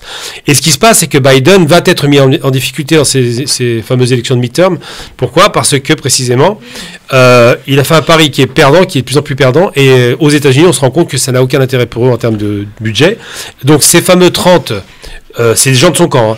Ces 30 démocrates demandent à Biden de changer sa politique, donc de pousser Zelensky à la table des négociations afin d'obtenir la fin de la guerre. Ouais. Et d'arrêter d'alimenter cette guerre parce que le budget américain ne peut pas le supporter et qu'il est en train de donner de l'argent du budget américain sans le demander au Parlement, ce qui est quand même grave. Ouais. Donc aujourd'hui, oui, si jamais... ces démocrates emportent la mise, tant mieux, ils ne sont pas nombreux, ils sont 30. Mais si par contre les républicains arrivent, il y a un risque. Pourquoi ? Parce que les républicains, il y a deux courants. Il y a le courant qui est trumpiste et qui est plutôt pro-russe, et le courant anti-russe, qui est traditionnellement ce qu'on appelle les néoconservateurs. Donc ces deux courants s'opposent, et on n'est pas sûr de la politique qui risque de changer, mais elle risque de changer quoi qu'il en soit. Aujourd'hui, j'ai une pensée pour ces pauvres Ukrainiens qui meurent inutilement, parce que l'Amérique alimente une guerre inutile. Donc, concernant donc cette... le fait qu'on exhorte le président Biden à revoir sa stratégie, à négocier avec les Russes, il n'a pas l'air disposé. Alors, vous avez vu quand même qu'il aurait déclaré qu'il était prêt pour un second mandat, mais ça va vraiment pas lui. Hein. Mais c'est un malade mental. Ça va vraiment pas pour lui. Hein. Il s'appelle pas Biden, il s'appelle Bidon. Non mais bon, je veux dire, de toute façon, on va avoir un remake si ça se profile de cette façon entre Trump et Biden. À ce moment-là, il faudra. Trump, il n'a pas fait la guerre. Hein. Il faudra à ce moment-là faire un choix, mais pour faire simple, cette intervention pour moi de ces 30 démocrates, elle intervient quasiment le même jour où on apprend que le déficit de l'Ukraine il est de 39 milliards. 39 milliards, c'est énorme. Donc effectivement, toutes les aides qui ont été données, ceux qui sont les donateurs espèrent les revoir un jour, d'une manière ou d'une autre, donc soit sous forme de remboursement, soit sous forme de travaux confiés dans le cadre des entreprises de reconstruction, etc. Il y a un chantier immense en Ukraine, bien évidemment. Et le problème, c'est que au-delà d'un certain niveau, l'État ne peut plus rembourser. L'Ukraine, comment pourrait-elle rembourser 39 milliards aujourd'hui, tout en sachant que l'addition continuera à croître. Et effectivement, les Américains, on a un premier trimestre avec une contraction du PIB, un deuxième trimestre avec une contraction du PIB, l'inflation monte, même s'ils sont moins exposés que nous à cette guerre à l'Ukraine, mais ils sont exposés quand même, et au bout d'un moment, ils voient leurs intérêts, ils disent on va arrêter de débourser, parce qu'on n'est pas sûr de revoir, il faut se préoccuper essentiellement des électeurs américains, parce que les Américains, ce sont des gens qui sont, comme dans beaucoup de pays, mais encore plus fortement chez eux, ils sont extrêmement tournés vers eux-mêmes. C'est-à-dire, c'est nous d'abord, et Trump, il l'avait parfaitement compris, et très honnêtement, s'il n'y avait pas eu sa mauvaise gestion du Covid, il aurait gagné, parce que il y a beaucoup de gens de la communauté musulmane qui sont installés aux États-Unis qui me disent, non, il faut voter pour Trump, parce qu'ils pensent à nous, Américains, en priorité. Et je pense que c'est ça qu'on commence à peut-être plus ou moins entendre aux États-Unis. Un petit peu de culture peut-être. Oui. Qui va expliquer comment ces malheureux Ukrainiens ils sont endettés à vie, ça on l'a compris. L'Allemagne avait été endettée à vie, elle vient de rembourser sa dette finale de 45, c'est vous dire presque 80 ans après.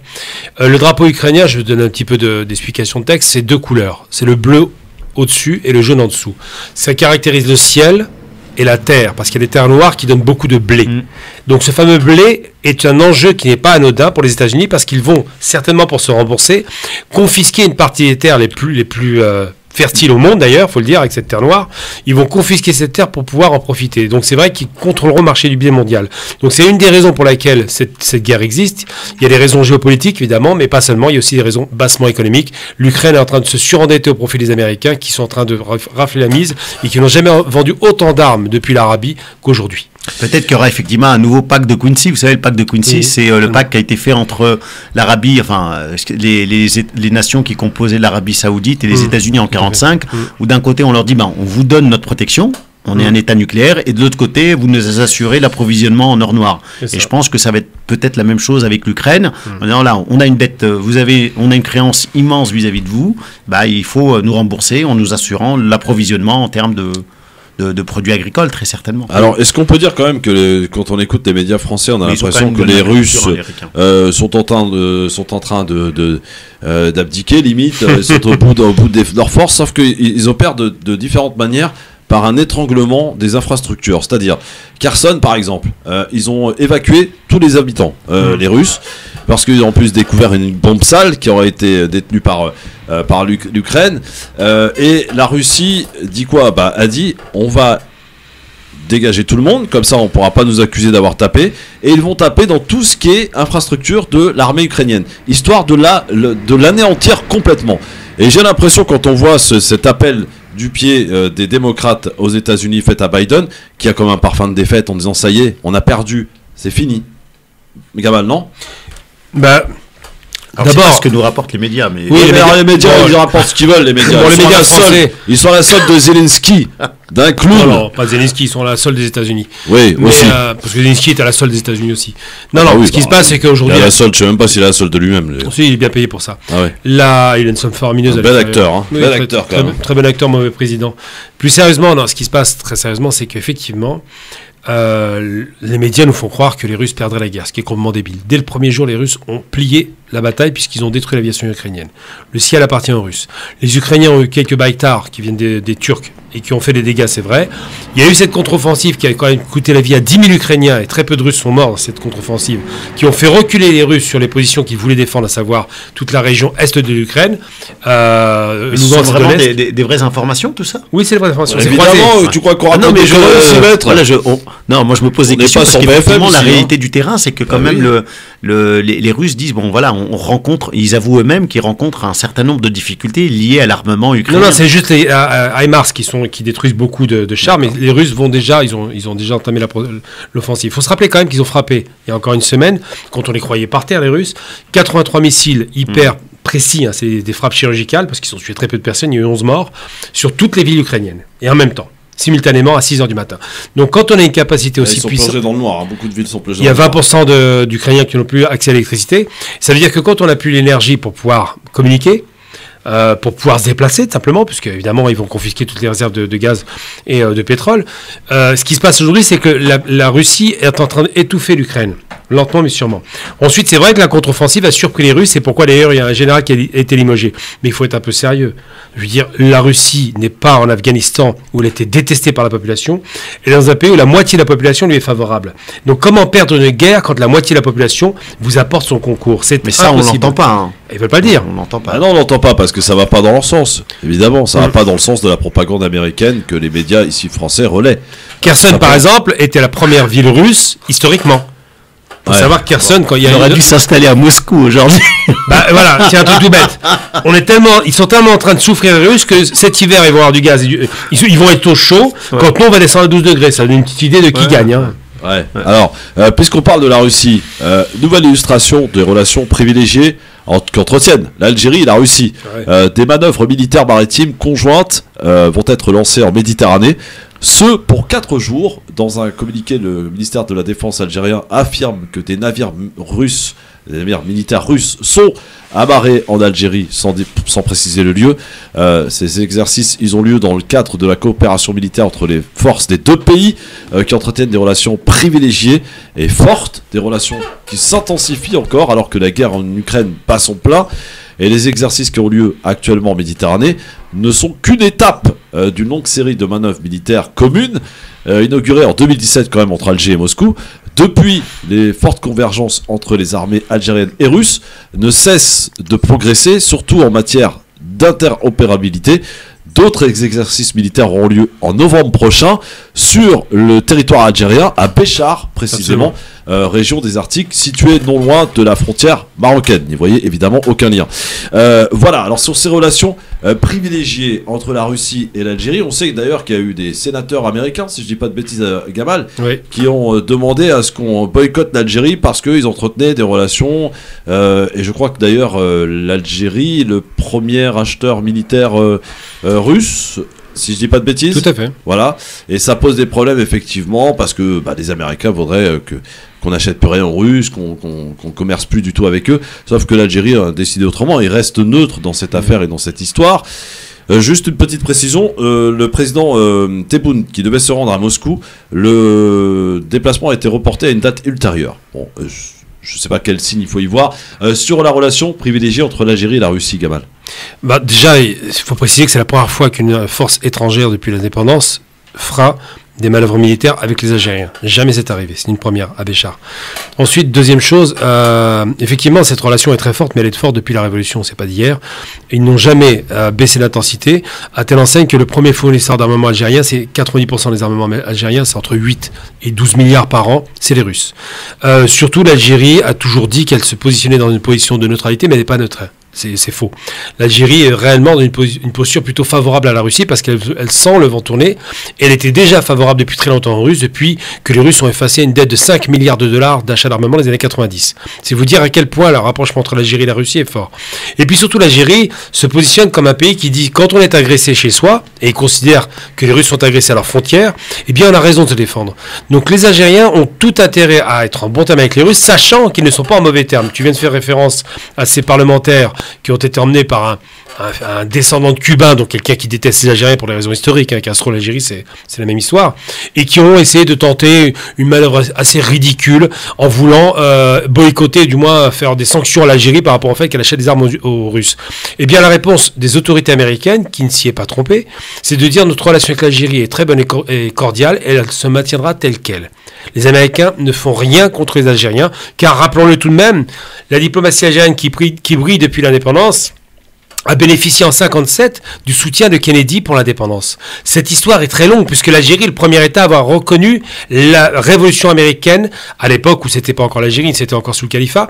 Ils ont reconnu l'indépendance des États-Unis. Il y a un vrai rapport comme ça où ils se répondent. Donc la relation avec l'Algérie et les États-Unis est bonne. À telle enseigne aussi que les Algériens ont fait des manœuvres militaires avec les Américains il y a encore 2 ans. Des manœuvres navales. Ouais. Donc c'est pas un hasard. Aujourd'hui, l'Algérie n'est pas isolée, bien au contraire, mais c'est vrai qu'elle est très proche des Russes. Alors, très proche des Russes, est-ce que ça peut poser problème, Maître Charny, pour l'Algérie, ça, aujourd'hui, dans le contexte actuel ? Non, je pense pas. On a vu le président Macron et son Premier ministre descendre en Algérie pour mettre en place un certain nombre de contrats. Pour les péchos du gaz. Ah, oui. Non, tenter le pécho du gaz. Oui, forcément. On est plus intéressant quand on a des attraits économiques. Ça, tout le monde le sait bien. On va pas au Zimbabwe dans les mêmes conditions et au même moment et avec les mêmes circonstances. Je pense qu'il n'y a pas de grosses difficultés. Effectivement, l'Algérie, au corps des votes à l'Assemblée Générale des Nations Unies, comme elle n'a pas de besoin pressant, elle peut effectivement rester dans sa position de neutralité. Position de neutralité, attention, vous savez, le président Macron en France, alors il y a une partie de ses collègues européens qui le poussent en disant mais non, t'es trop conciliant avec Poutine, mais moi je pense qu'il a parfaitement raison de dire il faut laisser les canaux ouverts, et je trouve très honnêtement de manière, j'allais dire, très conciliante, mais il faut le dire quand même, que l'attitude du président ukrainien, parfois, elle est assez révulsante, puisqu'il il vous dit, non, aidez-moi, donnez-moi, envoyez-moi des avions, etc., au risque de nous présenter comme des co-belligérants et d'entraîner une guerre dont on ne connaît absolument pas les conséquences dramatiques qui pourraient survenir. Donc, il a raison de mettre un peu les holà, et il faut aussi, peut-être qu'à un moment, le président ukrainien, il puisse dire, c'est pas venez tous faire la guerre avec moi, il faut écraser le régime russe. C'est pas possible, c'est pas un discours qui peut être entendu. Je veux dire, j'ai une certaine crainte, cher Gamal, qui s'avère malheureusement de plus en plus vrai. C'est que les forces françaises qui ont été basées en Europe de l'Est, qu'on a placé, qu'Emmanuel Macron a annoncé il y a pas longtemps, ça sent une intervention imminente. Il n'y a aucune chance. Je vais te dire pourquoi. Parce que l'armée ukrainienne va être à bout de souffle, va être complètement écrasée. C'est impossible. Et il n'y a aucune chance. Je vous dis de sources sûres qu'il y a des gens dans la marine française qui vont partir en Ukraine dans les quelques jours à venir. Tout seul, pas tout seul. Il y a des gens pas au nom de l'État français, pas au nom de l'État, en tant que coopérant. Quand ils vont s'apercevoir que l'Ukraine n'a plus rien dans les dents, impossible. Ils vont devoir intervenir. Ils n'auront pas de mandat. Je veux bien, voilà ça. Je veux bien entendre toutes sortes de stupidités parce qu'on entend beaucoup de stupidités dans les médias, c'est vrai. Quel intérêt aurait la France à faire ça? Mais le monde. Les États-Unis, Biden n'arrête pas de dire si on touche à un pays de l'OTAN, j'interviens. Les Russes disent on ne touchera jamais à un pays de l'OTAN. Réglé. Les Français disent il faut tout faire pour aider l'Ukraine. Mais on n'envoie pas de soldats, c'est normal. La co-belligérance, c'est une déclaration de guerre. Je rappelle tout de même que les Russes ont été, du temps de l'Union soviétique, donc c'était pas la Russie cool, ont été en guerre pendant 10 ans contre l'Afghanistan. 10 ans où l'Afghanistan est alimenté en permanence des missiles Stinger américains, d'avions, d'armements, de coopérants. Pendant 10 ans, ça n'a jamais fait tache d'huile. Lorsqu'il y a une guerre, comme on dit, par proxy, quand il y a une guerre par destination, eh bien, les belligérants prennent bien soin de laisser les gens crever dans le pays. Alors qu'est-ce qu'on fout les mecs là-bas en Ukraine? Ils font c'est les coopérants militaires. Ils sont là pour former des gens qui vont mourir inutilement. Je répète que l'Ukraine est le grand perdant et qu'elle sera totalement détruite et réduite en partitions et qu'à la fin, l'Est de l'Ukraine et la Crimée sera russe et ce sera réglé. Il n'y aura pas, à part le business, ils vendent beaucoup d'armes, c'est vrai, mais il n'y aura absolument pas l'intervention de l'OTAN. J'espère que tu as raison. C'est une certitude. On n'est jamais certain de quoi que ce soit. Sinon, c'est la fin du monde. En géopolitique, mon cher gars. En géopolitique, c'est la fin du monde. La Russie a la bombe atomique avec des missiles avant-garde qui arrivent aux États-Unis en moins d'une heure. J'imagine difficilement les Américains répondent à ça. Ouais. Bon, quoique Biden, il est un peu âgé, un peu sénile parfois. Oui, mais il n'a pas le bouton nucléaire, je te rassure. Ah ouais, heureusement. Ah bon, c'est qui l'a? Ils sont trois pour lui. Ah oui, non, mais c'est lui. Deux chefs d'état-major. Oui. Non, lui, il peut appuyer, ça marche pas. Il peut appuyer, lui. Mais il faut deux chefs d'état-major. On disait, moi j'avais lu un ouvrage sur Donald Trump, où il disait, voilà, quand on l'interrogeait le matin sur les problèmes super importants économiques, tout ça, il disait, bon, moi ça m'intéresse pas. Et par contre, tous ses collaborateurs étaient en sueur dès qu'ils s'approchaient de la salle de commandement où il y avait effectivement le bouton nucléaire. Il n'arrêtait pas de poser de questions dessus. Et donc, voilà, ils étaient super inquiets parce qu'ils disaient, voilà, comme il est assez impulsif, on ne sait jamais, il pourrait appuyer sur le bouton. Donc le président, il reste quand même détenteur. Non, il appuie sur un bouton, il faut qu'il y ait deux chefs d'état-major avec lui. Qui valide. Qui appuie en même temps, c'est beaucoup plus compliqué. Donc le pipeau sur le nucléaire, c'est pour... Oui, l'avantage que j'ai par rapport à Trump ou Biden, c'est que moi j'appuie sur un bouton et ça lance la pub et je suis tout seul à décider. Et dans un instant, la battle. Faut-il indexer les salaires sur l'inflation? C'est la question en battle aujourd'hui. Gabal Abina face à Charny dans un instant. Restez avec nous. Le Grand Forum revient dans un instant sur France Maghreb 2. Le Grand Forum. Le LGF, merci d'être avec nous avec Maître Charny, avocat au barreau de Bobigny, maire adjoint de la ville de Rincy, et Gabal Abina qui est fondateur du MDC. C'est parti pour la battle. Vous n'avez pas, monsieur Mitterrand, le monopole du cœur. Vous ne l'avez pas. Je suis contre la peine de mort. Oui, il y a une fracture sociale forte. Travailler plus pour gagner plus. Cet adversaire, c'est le monde de la finance. Parce que c'est notre projet! Je précise que demain on va entamer un dossier un petit peu tabou et qui risque de déranger, mais on est comme ça ici à France Maghreb 2 et en particulier dans le Grand Forum, on aime bien tout ce qui dérange. On va parler de la technique des ventouses, messieurs, des ventouses humides et sèches, ce qu'on appelle la hijama. Ah oui. Et qui est totalement interdite en France, faut le savoir. Eh oui, faut le savoir, c'est interdit, totalement interdit aujourd'hui, sauf qu'il y a encore des gens qui contournent un peu la loi. Et on sera avec Maître Maghrebi demain qui va nous expliquer tout ça parce qu'elle est un petit peu à l'origine du truc. Donc on en reparlera demain si vous voulez savoir. Et vous qui faites ce genre de truc assez régulièrement, d'ailleurs il y a des joueurs de foot qui le font. À l'image de Benzema, vous savez que CNews n'a pas hésité à dire. Ça vous dérange si je parle là, on est en direct là, vous croyez où là? Excusez-moi monsieur, on a commencé la battle avant. Ouais, on a même reproché à Benzema d'avoir gagné le Ballon d'Or en utilisant la hijama. Vous vous rendez compte jusqu'où ça va quand même. Voilà. Bon, en tout cas, on en parlera demain et on aura toutes les explications juridiques. Et ça marche ça vraiment? Quoi, ça marche? La hijama. Si ça marche. Mais il paraît que c'est interdit. Donc déjà, si ça marche, ça marche pas. Bah oui, c'est interdit. Vous le savez pas, vous, en tant qu'avocat? Ah non, très honnêtement. Bravo. Bravo. Maître Maghrebi, depuis quand c'est interdit ça? Depuis 2017, je crois. 2017. D'accord, ok. Voilà. Maître Maghrebi nous en parlera demain. Voilà. Donc soyez à l'écoute. Mais et puis même elle le sait peut-être pas, mais c'est toujours pratiqué par des officines qui ont pignon sur rue, mais qui sont immatriculés au CALIS. Il y a des audiences, il y a des gens qui comparaissent régulièrement à cause de ça. D'accord. Qui veulent pas lâcher l'affaire, comme un peu malheureusement beaucoup de pratiques. Allez, revenons à notre sujet de base de la battle. Faut-il indexer les salaires à l'inflation? Vous êtes majoritairement à dire oui sur Twitter, le grand forum FM2. Gamal Abina nous dit non. Pourquoi tu dis non, Gamal? Moi aussi. Parce que... non, une battle, il est d'accord. Gamal, tu dis non, pourquoi? Je dis non parce que je considère qu'il ne faut pas faire cela, sinon il y aura une course à l'inflation des prix d'abord, puis après l'inflation des salaires qui va pousser à l'inflation des prix, et ce sera un cercle vicieux. En revanche, je suis pour une solution beaucoup plus raisonnée, c'est ce qu'on appelle le blocage des prix. C'est-à-dire que ceux qui sont le plus fragilisés, et tout le monde n'a pas de salaire, ne doivent pas supporter l'augmentation des prix. C'est la seule solution qui me paraisse raisonnée. Maître Chardy. Alors moi je suis d'accord avec mon collègue. Donc ce ne sera pas une vraie battle, en tout cas pas contre lui effectivement. Alors moi je comprends les demandes. Le SMIC il est déjà indexé par rapport à l'inflation, indexé de manière partielle. Maintenant ce qui se passe c'est que vous le savez, ça peut aussi être un peu le serpent qui se mord la queue. C'est-à-dire que les prix augmentent, comment est-ce qu'on fait pour pouvoir suivre de manière légitime? Il faudrait augmenter les salaires. Ça c'est totalement légitime comme demande. La difficulté c'est que si on indexe les salaires proportionnellement sur la montée de l'inflation, on va se retrouver à augmenter les coûts de production, puisque le salaire fait partie d'un coût de production, et en augmentant les coûts de production, forcément, les prix vont encore à nouveau augmenter, et donc ce sera un cheminement sans fin. C'est la raison d'ailleurs pour laquelle... Indexé, pourquoi on ne pourrait pas indexer les salaires? Il est partiellement indexé, il n'est pas 10%. Alors, il est partiellement indexé. Et la difficulté, c'est qu'on va se retrouver dans le même cheminement qui a suivi le choc pétrolier de 1973, jusqu'à ce que la politique d'austérité menée d'ailleurs par un gouvernement de gauche, en 1981...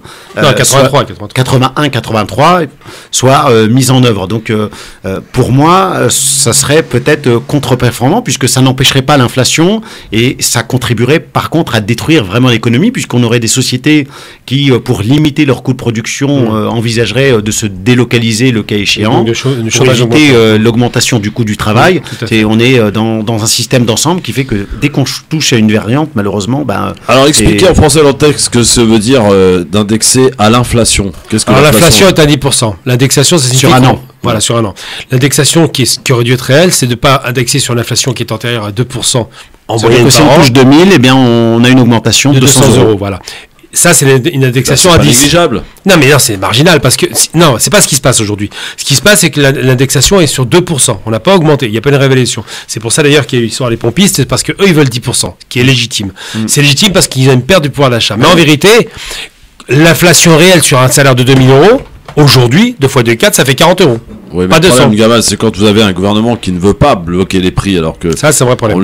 L'opposition lui demande de faire des blocages des prix, notamment sur les produits de première nécessité. Tout à fait. Il faut bien trouver une solution. Donc cette solution est peut-être la plus viable. Non, c'est pas la plus viable. D'indexer les salaires à l'inflation. Alors attention, le blocage des prix. Quand on dit blocage des prix, ils n'en veulent pas le gouvernement. Macron, ils ont dit non. C'est normal. Je vais vous dire pourquoi. Parce que quand on dit blocage des prix, c'est pas qu'on va pas demander à Carrefour et à Leclerc de bloquer ses prix et de vendre à perte. En plus, la loi ne l'autorise pas. Ça va être, j'allais dire, une aide gouvernementale de l'État, une subvention qui va compenser en réalité la différence. Maître Chardy, c'est pour ça que je vous dis que c'est pas possible. La vraie problématique, creuser le déficit encore davantage. Là, on sera pas d'accord, c'est bien, tant mieux. Alors moi, je pense que le blocage des prix doit être une mesure d'exception. Non, c'est pas qui paye, non, qui paye, c'est le producteur paye. Non, le producteur paye. Non, je vais y arriver. On va y arriver sur le vrai sujet. Quand De Gaulle en 46, avec le Conseil national de la résistance, bloque les prix. Contrôle les prix, du moins. Il ne bloque pas, il contrôle les prix. Ça veut dire quoi? Ça veut dire que ceux qui profitent de la situation ne peuvent pas en profiter. Parce qu'aujourd'hui, il y a des spéculateurs. Je prends l'exemple très concret qui a eu lieu il y a quelques mois, où, comme par hasard, c'est les musulmans qui ont mangé. Comme d'habitude, c'est nous qui étions la bonne poire. On n'avait pas de victimisation, attention. Non, mais là, c'est caractérisé, ils l'ont dit. Ouais. La question de l'huile de table.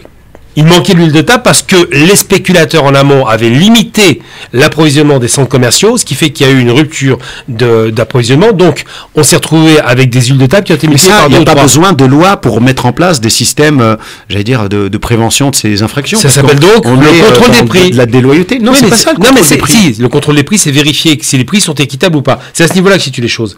Le blocage des prix, c'est l'autorité. Le contrôle des prix, c'est pour garantir, et c'est là où je suis pas d'accord avec le principe d'augmentation des salaires, parce qu'on ne pense qu'à ceux qui travaillent. C'est dégueulasse. Des gens qui sont au chômage n'ont pas de salaire. Ah si, quand on dit indexé, c'est indexer la totalité des salaires, pensions de retraite et allocations chômage. Sinon, ça n'a pas de sens. Ceux qui n'ont pas de travail. Ceux qui n'ont pas de travail. Mon propos est très clair. Ouais. Ceux qui sont sans chômage, sans indemnité, qui sont au RSA. Si on les augmente de 10%, je vois pas ce qu'on leur on les augmente. Oui, on les augmentera pas. Mais on s'entend bien que les gens qui sont démunis n'en bénéficieront pas. Les plus pauvres, en substance, c'est 10 millions de Français, ne bénéficieront pas de ces soutiens. Donc c'est des soutiens indirects. Il vaut mieux attaquer en amont pour faire en sorte que les produits de première nécessité, là je rejoins pour le coup, moi qui suis pas du tout de gauche, là les filles ils ont raison, les produits de première nécessité doivent être contrôlés. Le pain ne doit pas dépasser la baguette 90 centimes, on doit contrôler cela. Sinon, ça va être de la spéculation à tout va. Si le coût de production de la baguette arrive à dépasser les 90 centimes, comment on fait? Ce qui est le cas. Aujourd'hui te disent on va se diriger vers une baguette à 1,50 €. Je ne crois pas que les coûts de production soit augmenté à ce point. Je pense l'énergie, le blé. Je ne crois pas ça d'abord parce que la France est un pays qui est électrique par nucléaire, donc déjà c'est le baratin, mais je ne crois pas que ce soit le cas parce que la France est un grand producteur de blé aussi, donc ça aussi c'est une mytho. Je ne crois pas, je pense que les spéculateurs, et il y en a partout, profitent de la situation. Je prends un exemple tout bête, par exemple, on va me dire le pain. Le pain, la France est un des plus grands producteurs de blé au monde.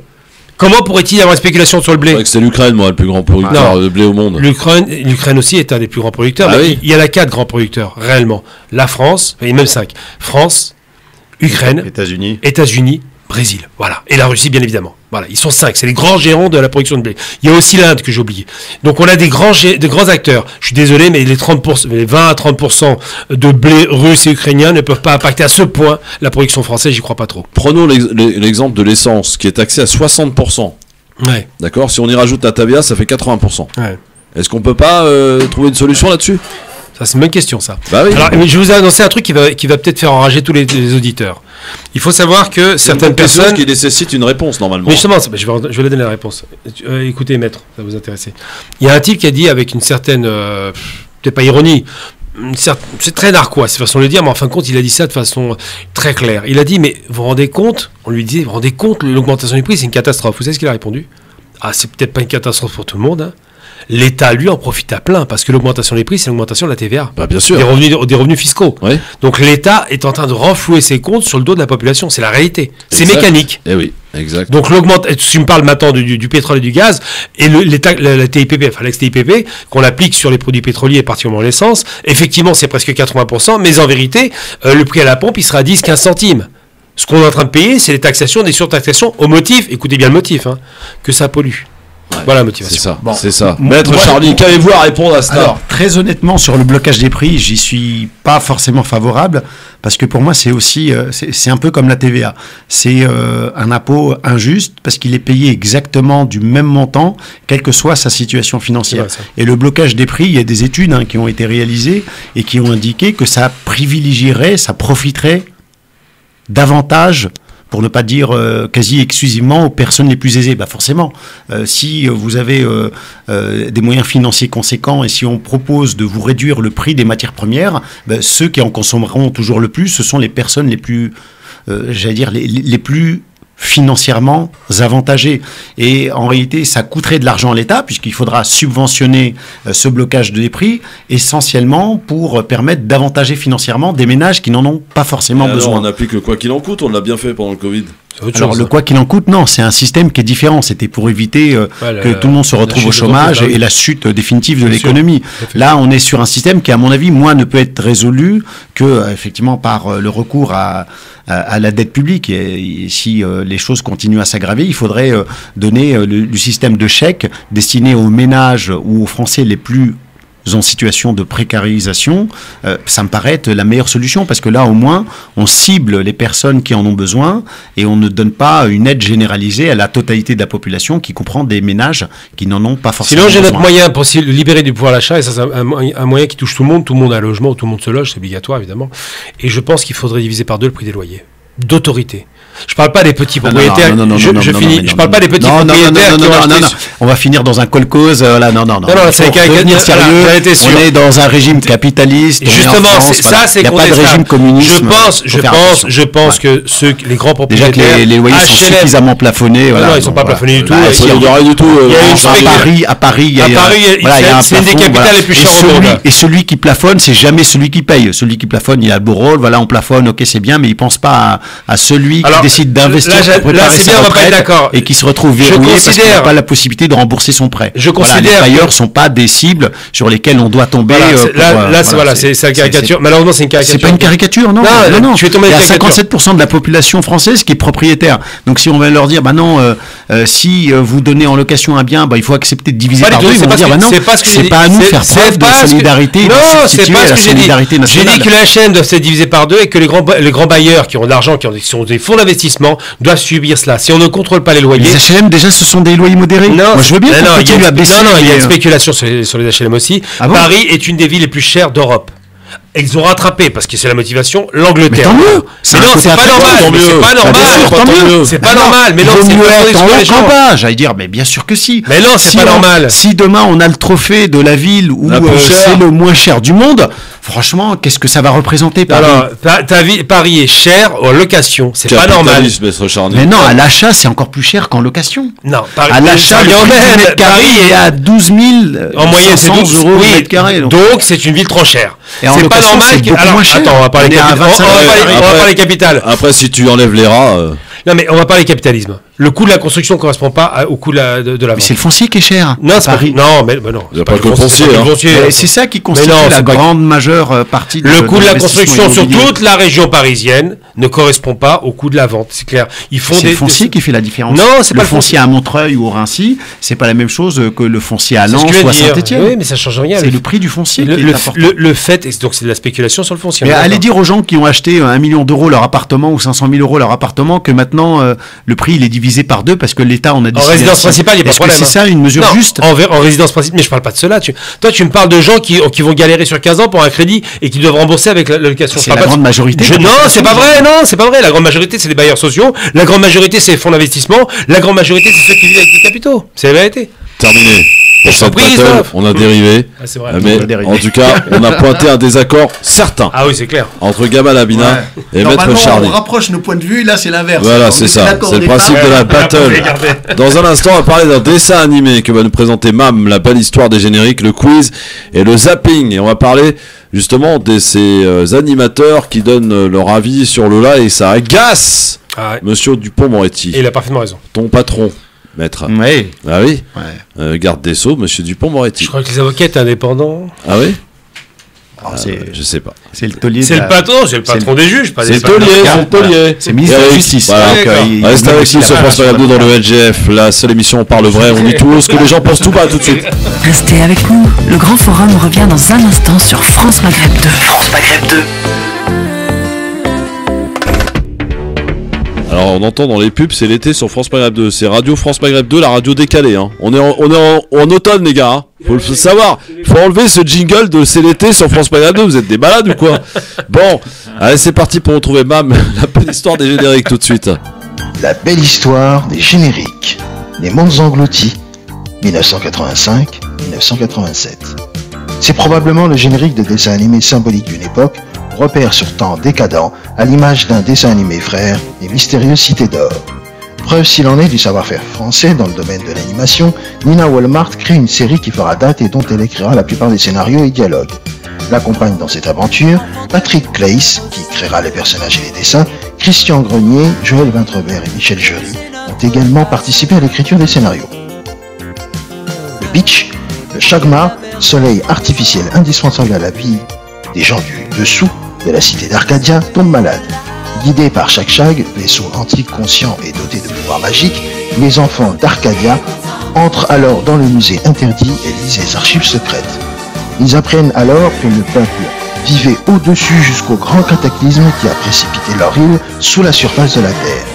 Ils créent Arcana, une créature ressemblant à une humaine, et l'envoient avec Shag vers la surface pour chercher une lettre.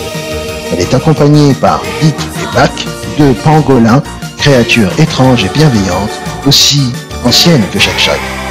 D'autres personnages comme Bob et sa petite sœur Rebecca, Spartacus accompagnent Shag dans ses nombreuses aventures. Les Mondes Engloutis comptera 52 épisodes de 26 minutes sur 2 saisons et sera diffusé pour la première fois le 24 septembre 1985 sur Antenne 2 dans le cadre de l'émission Récréa 2 jusqu'au 26 mars 1987. Rediffusion dans l'été des baskets à partir du 16 juillet 1988 puis dans le Club Dorothée sur TF1 à partir du 6 janvier 1990. La série a été diffusée au Québec et aussi au Maroc sur le réseau de la RTM. Tous les épisodes ont été réalisés par Michel Gauthier.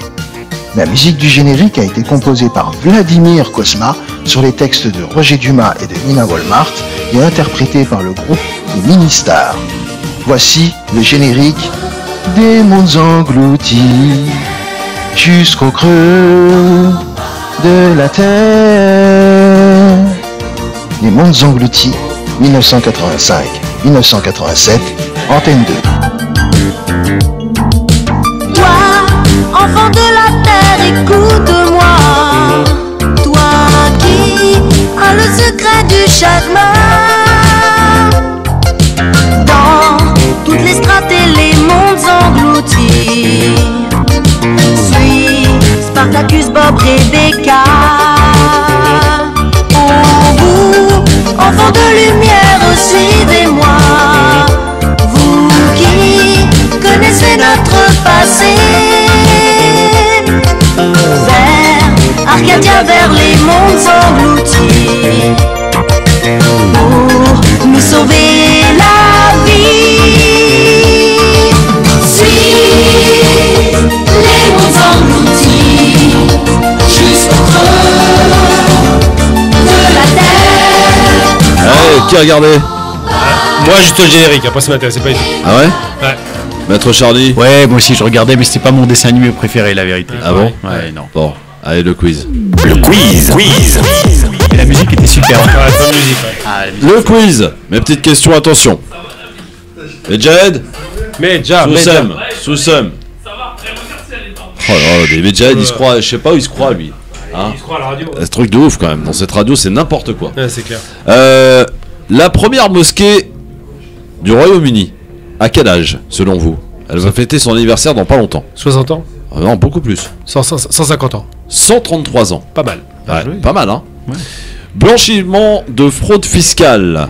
Quelle banque suisse va payer 238 millions d'euros pour éviter des poursuites pénales en France? UBS. Le Crédit Suisse est une bonne réponse, qui est la deuxième banque suisse qui va devoir payer cette somme donc pour éviter les poursuites.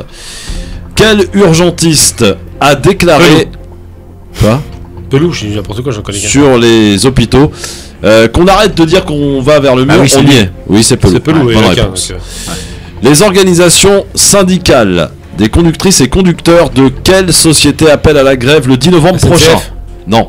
RATP. Objectif 0 métro, 0 RER le 10 novembre prochain, retenez bien. Et enfin, quel écrivain a perdu un œil et l'usage d'une main à la suite de sa violente agression le 12 août dernier à New York? Salman Rushdie. Salman Rushdie, bonne réponse. Dans un instant. Il a perdu un œil? Il a perdu un œil et l'usage d'une main. Ah ouais, assez violent quand même. Hein. C'est chaud. Dans un instant, le zapping. Et on va revenir sur l'affaire Hanouna Dupond-Moretti. À tout de suite. Restez avec nous, le Grand Forum revient dans un instant sur France Maghreb 2. Le Grand Forum. Merci d'être avec nous avec Gamal Abina, avec Maître Charny. Gamal, un mot rapide sur l'Angleterre. On a appris un nouveau Premier ministre a été nommé aujourd'hui. Tout à fait. Le plus jeune d'ailleurs Premier ministre de l'histoire de l'Angleterre, 42 ans. Absolument. D'origine indienne. Voilà, pas seulement. C'est que l'Angleterre, dont le modèle multiculturalisme dégoûte la droite ou l'extrême droite française. Je parle d'une certaine droite, évidemment. Même la gauche d'ailleurs. Surtout la gauche. Oui, bien sûr, les deux. Ouais. Je parle d'une certaine droite. Toute la droite n'est pas comme ça, il faut le reconnaître aussi. Une chose est certaine, c'est qu'aujourd'hui l'Angleterre donne une leçon au monde. C'est un Premier ministre d'origine étrangère, deuxième génération, d'origine indienne, du Pendjab, dont le maire de la principale ville au monde financière, Londres, est aussi détenu. Le poste est détenu par qui? Par un Pakistanais. Donc c'est vous dire à quel point les anciennes colonies anglaises ont apporté au Commonwealth, donc à l'Angleterre, maison mère, et surtout que les Anglais sont capables de nommer ou de voter, parce que là c'est une nomination, mais ça peut être aussi un vote, des gens d'origine étrangère. La France, je pense, aurait peut-être 2-3 leçons à prendre de l'Angleterre. Bon, allez, place au zapping, c'est parti. Vous avez certaines choses à me dire. Vous alliez le faire gagner parce que c'est notre projet. C'est insupportable, enfin, votre attitude. Mais enfin, ça va pas. Il faut que la police tire à balles réelles dans ces cas-là. Ne pas s'asseoir sur une chaise rouge parce que le rouge serait la couleur du diable. J'ai grandi et baigné dans l'islam. Oui. El Hamdou, je le connais par cœur. D'accord. Ça va. C'est insupportable votre attitude sur les plateaux de télévision. Je vous demande de vous arrêter. Je vous demande de vous arrêter. Vous croyez qu'ils oseraient venir ici? Alors, aujourd'hui, il y a une affaire qui a pris un peu d'ampleur sur les réseaux sociaux. C'est ces journalistes, et en l'occurrence pas journalistes, non, animateurs, Cyril Hanouna, qui s'est exprimé sur l'affaire Lola et qui a demandé, ce faisant, dit-il, comment dirais-je, le porte-parole de tous les Français. Oui, tout seul. Nombriliste, le mec. En disant, il faut perpétuité et un procès extrêmement rapide. Très rapide pour cette suspecte concernant l'affaire Lola. Alors, Dupond-Moretti, le ministre de la Justice, était invité sur France 5. Voici ce qu'a déclaré le ministre de la Justice vendredi dernier. On a entendu dans le débat médiatique des voix demandant un procès expéditif pour la suspecte présumée de ce meurtre sans avocat. Procès qui la condamnerait directement à la perpétuité. C'est remettre en cause tous les fondements de la justice française? Vous faites allusion au propos de M. Hanouna. 2 millions de téléspectateurs. Aucun avocat n'interdira au juge de prononcer la peine qu'il estime devoir prononcer le moment venu. Voilà, c'est pas plus compliqué que ça. C'est la négation de l'état de droit. L'état de droit, il nous protège.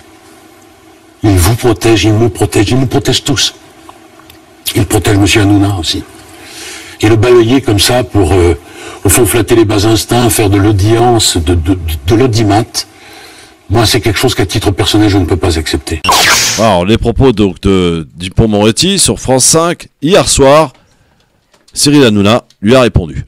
Quand les éditorialistes, au lieu de parler du drame, parlent de ma sortie et disent « on est au Moyen-Âge ». Et quand Éric Dupond-Moretti prononce 4 fois mon nom dans C'est à vous, dans une émission, pour dire que c'est inadmissible, ce qui est inadmissible, monsieur Dupond-Moretti, ce qui est inadmissible, c'est que cette personne ait fait ça. C'est pas ce que j'ai dit qui est inadmissible. J'ai dit que cette personne qui a commis un acte inadmissible, abject, doit avoir un procès très rapide et avoir la perpétuité. Et là, tout le monde dit, c'est inadmissible ce qu'a dit Cyril Hanouna. Écoutez-moi bien. Vous dites peut-être que c'est inadmissible. Moi, pour moi, ce qui est inadmissible, c'est de faire des tweets et de faire des éditos là-dessus. Voilà, réponse donc de Hanouna, très énervé après Dupond-Moretti. Maître Charny, sur cette affaire.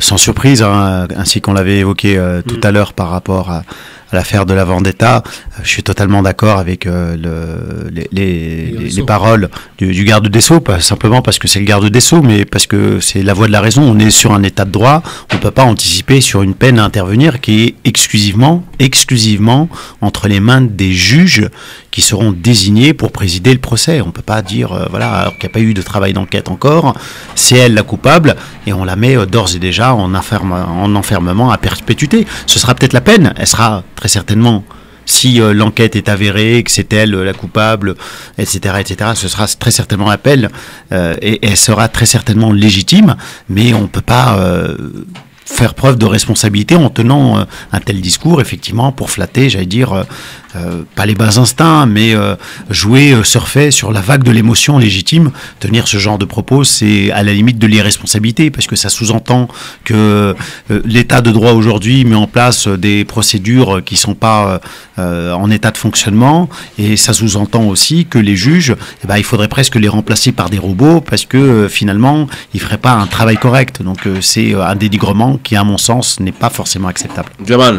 C'est inacceptable. Les propos qu'il a tenus, je parle de M. Hanouna, sont inacceptables. Il surfe sur l'émotion pour dire quoi? Il faut quand même rappeler ce qui a été dit comme stupidité. Pour dire qu'il faut un procès très rapide, 1 mois, 2 mois maximum, qu'il faut une perpétuité. Qui est-il pour juger une situation? On ne sait pas ce qui s'est passé. On voit bien qu'il y a un flagrant délit, ça c'est à peu près sûr. On sent bien que la fille, d'après ce que disent les enquêteurs, n'est pas très équilibrée psychologiquement. Et je rappelle 2 choses à ce monsieur Hanouna, c'est qu'en justice française comme en justice internationale, on ne juge pas les fous s'ils sont fous. On les incarcère, on peut les incarcérer pour les traitements longs, mais on ne les juge pas. Donc déjà, il faut d'abord établir si d'abord c'est une folle, A priori, elle l'est sans doute, vu le niveau de... Pas tant que ça, puisque par exemple, son état était compatible avec la garde à vue, par exemple. Non, la garde à vue... Il y a des expertises là-dessus. La garde à vue... la garde à vue, c'est vérifié qu'est-ce qu'on a en face de soi. Il n'y a pas de compatibilité. Non, mais ça aurait pu déjà dès la garde à vue... Non, on peut pas. Mais non, il faut une expertise psychiatrique, c'est un truc long, ça se fait pas en 5 minutes. Oui, mais il y a quand même des experts qui... Maître, je dis pas de bêtises. Non, la garde à vue, pas du tout. Son état a été considéré comme étant compatible avec une mesure de garde à vue. Ensuite, sur la question de la responsabilité ou l'irresponsabilité pénale, ce sera un travail qui sera plus dans la profondeur, plus abouti, avec des experts. Mais l'état de garde à vue, c'est rien. C'est quelqu'un qui va être gardé 24, 40, 72 heures. C'est ça le truc, 48 heures, 72 heures. C'est pas le problème, les gardes à vue. Les flics ne font un travail de policier, ils enquêtent. Ce qui se passe, qu'est-ce qui a été dit dans la garde à vue? D'ailleurs, il faut rappeler quand même les termes. Elle s'est baladée avec un corps quand même toute la journée quasiment, ce qui est quand même gravissime. Elle l'a baladé dans un appartement, ensuite sa sœur, à un autre, chez un copain chez qui elle dormait apparemment. Et surtout qu'elle peut pas être mise en liberté, ça c'est clair. Évidemment, qui mettrait une dingo en liberté. Et surtout, elle est dans un Uber, un taxi. Elle dit quoi au type qui est dans le Uber? Elle dit je peux avoir des bonbons. Elle parle comme une débile. Donc c'est une TikTokeuse. Vous avez vu les images, tout le monde les a vues. On a son nom, son prénom. Il faut être très clair. Moi, je pense que cette femme est une cinglée, je suppose, mais je ne suis pas expert pour ça. Ce qu'elle a fait, semble-t-il, participe d'un déséquilibre de psychopathe, littéralement. Mais quand un homme de médias qui sait que ça va faire le buzz, il le sait très bien, parce que l'émotion est là, nous explique, lui, le nouveau juge, il est dans son rôle en tant qu'animateur. Il fait des spectacles, voilà. Il est dans son rôle d'animateur. Il dit, je n'accepte pas parce que je suis un gentil, tout le monde est d'accord avec moi. Non. Ça, ce qu'il est en train de faire, ça s'appelle la justice du peuple. Et la dernière fois qu'on a fait la justice du peuple, les justices populaires, ça s'appelait le nazisme. D'accord? Donc faut arrêter de délirer. C'est pas le peuple qui fait la justice, c'est les experts qui font la justice, c'est les juges et c'est les avocats qui défendent ou qui attaquent. Mais en aucun cas, on doit laisser le peuple donner son opinion de l'émotion pour juger une affaire qui est criminelle ou pas. Ouais, mais pour autant, il y a beaucoup de Français qui le pensent, qui a dit Hanouna. Mais tout le monde le pense, c'est pas le problème. Tout le monde est dégoûté de cette femme, elle est écœurante, c'est évident, c'est abject. Mais il faut que ça se fasse de façon sereine. Les choses doivent se faire de façon sereine, sinon tout le monde va sortir sa hache pour tuer son voisin. C'est le rôle de l'État, justement, d'avoir le recul et de pouvoir apporter la garantie que le tribunal et que la décision de justice sera rendue dans des conditions de sérénité. Bon, en tout cas, j'ai l'impression que Christophe est plutôt d'accord avec Cyril Hanouna. Non, pas du tout. Mais c'est ton choix. On est dans un état de droit, c'est clair. Tout à fait. Voilà. Il ne faut pas non plus faire n'importe quoi. Ça n'a rien à voir avec ce dont on discutait tout à l'heure. Oui, ça n'a rien à voir. Maintenant, liberté d'expression, tout à l'heure, pour te rappeler les choses, Maître Charny, que je parlais en tant que père et que, évidemment, en tant qu'homme, la raison m'indique autre chose. Mais voilà, en étant père, on a des réactions. Oui. Il faut le dire, il faut arrêter d'être malhonnête. Mais en même temps, il ne faut pas glorifier le fait, honnêtement, de manière objective, il ne faut pas glorifier le fait d'être à 4 ou 5 sur un gosse de 16 ans en train de lui taper dessus. Voilà, c'est pas non plus quelque chose de très glorifiant. Tout seul, mais tu vas manger. Bon, rendez-vous demain, les amis, entre 16h et 18h sur France Maghreb 2. On va parler de la hijama. La hijama, les ventouses sèches, humides, tout ça c'est interdit en France. On en reparle demain avec Maître Maghrebi qui connaît bien le sujet. Donc demain soyez là au rendez-vous parce qu'il y en a qui continuent la pratique alors que c'est interdit. Qu'est-ce qu'ils ont cours? Maître nous dira tout cela demain. Et est-ce que même d'ailleurs moi qui suis pourquoi pas qui vais aller voir ce genre de truc, est-ce que j'encours des poursuites? Eh bien on en reparlera de tout cela demain entre 16h et 18h à ne pas louper. Vous avez déjà fait vous? Non, jamais. Non. Bon, il paraît que les footballeurs le font tous. Oui, c'est ça. Ouais, je pense que c'est pas mal. Même les chefs d'État, apparemment, ils recyclent leur sang. Ça donne une vivacité, une tonicité apparemment assez exceptionnelle. J'ai pas besoin de ça pour avoir de tonicité. Allez, tu es un surhomme. Bonne soirée. Dans un instant, Medja Daru, il a carrément pas besoin de ça, lui. Il est au top. Medja. Dans un instant, le 18-20. Salut à tous. Merci Nadège. Rendez-vous demain sur France Maghreb 2 entre 16h et 18h. Le premier salon de l'immobilier algérien en France vous présente votre émission quotidienne Le Grand Forum, animée par Christophe Fraud de 16h à 18h. Le Ciné Paris, qui aura lieu les 28, 29 et 30 octobre prochains à l'espace Charenton dans le 12e arrondissement de Paris, présentera les meilleures offres immobilières aux ressortissants algériens basés à l'étranger. Entrée gratuite, rendez-vous sur cinéparis.com. C'était l'émission Le Grand Forum avec Christophe Fraud.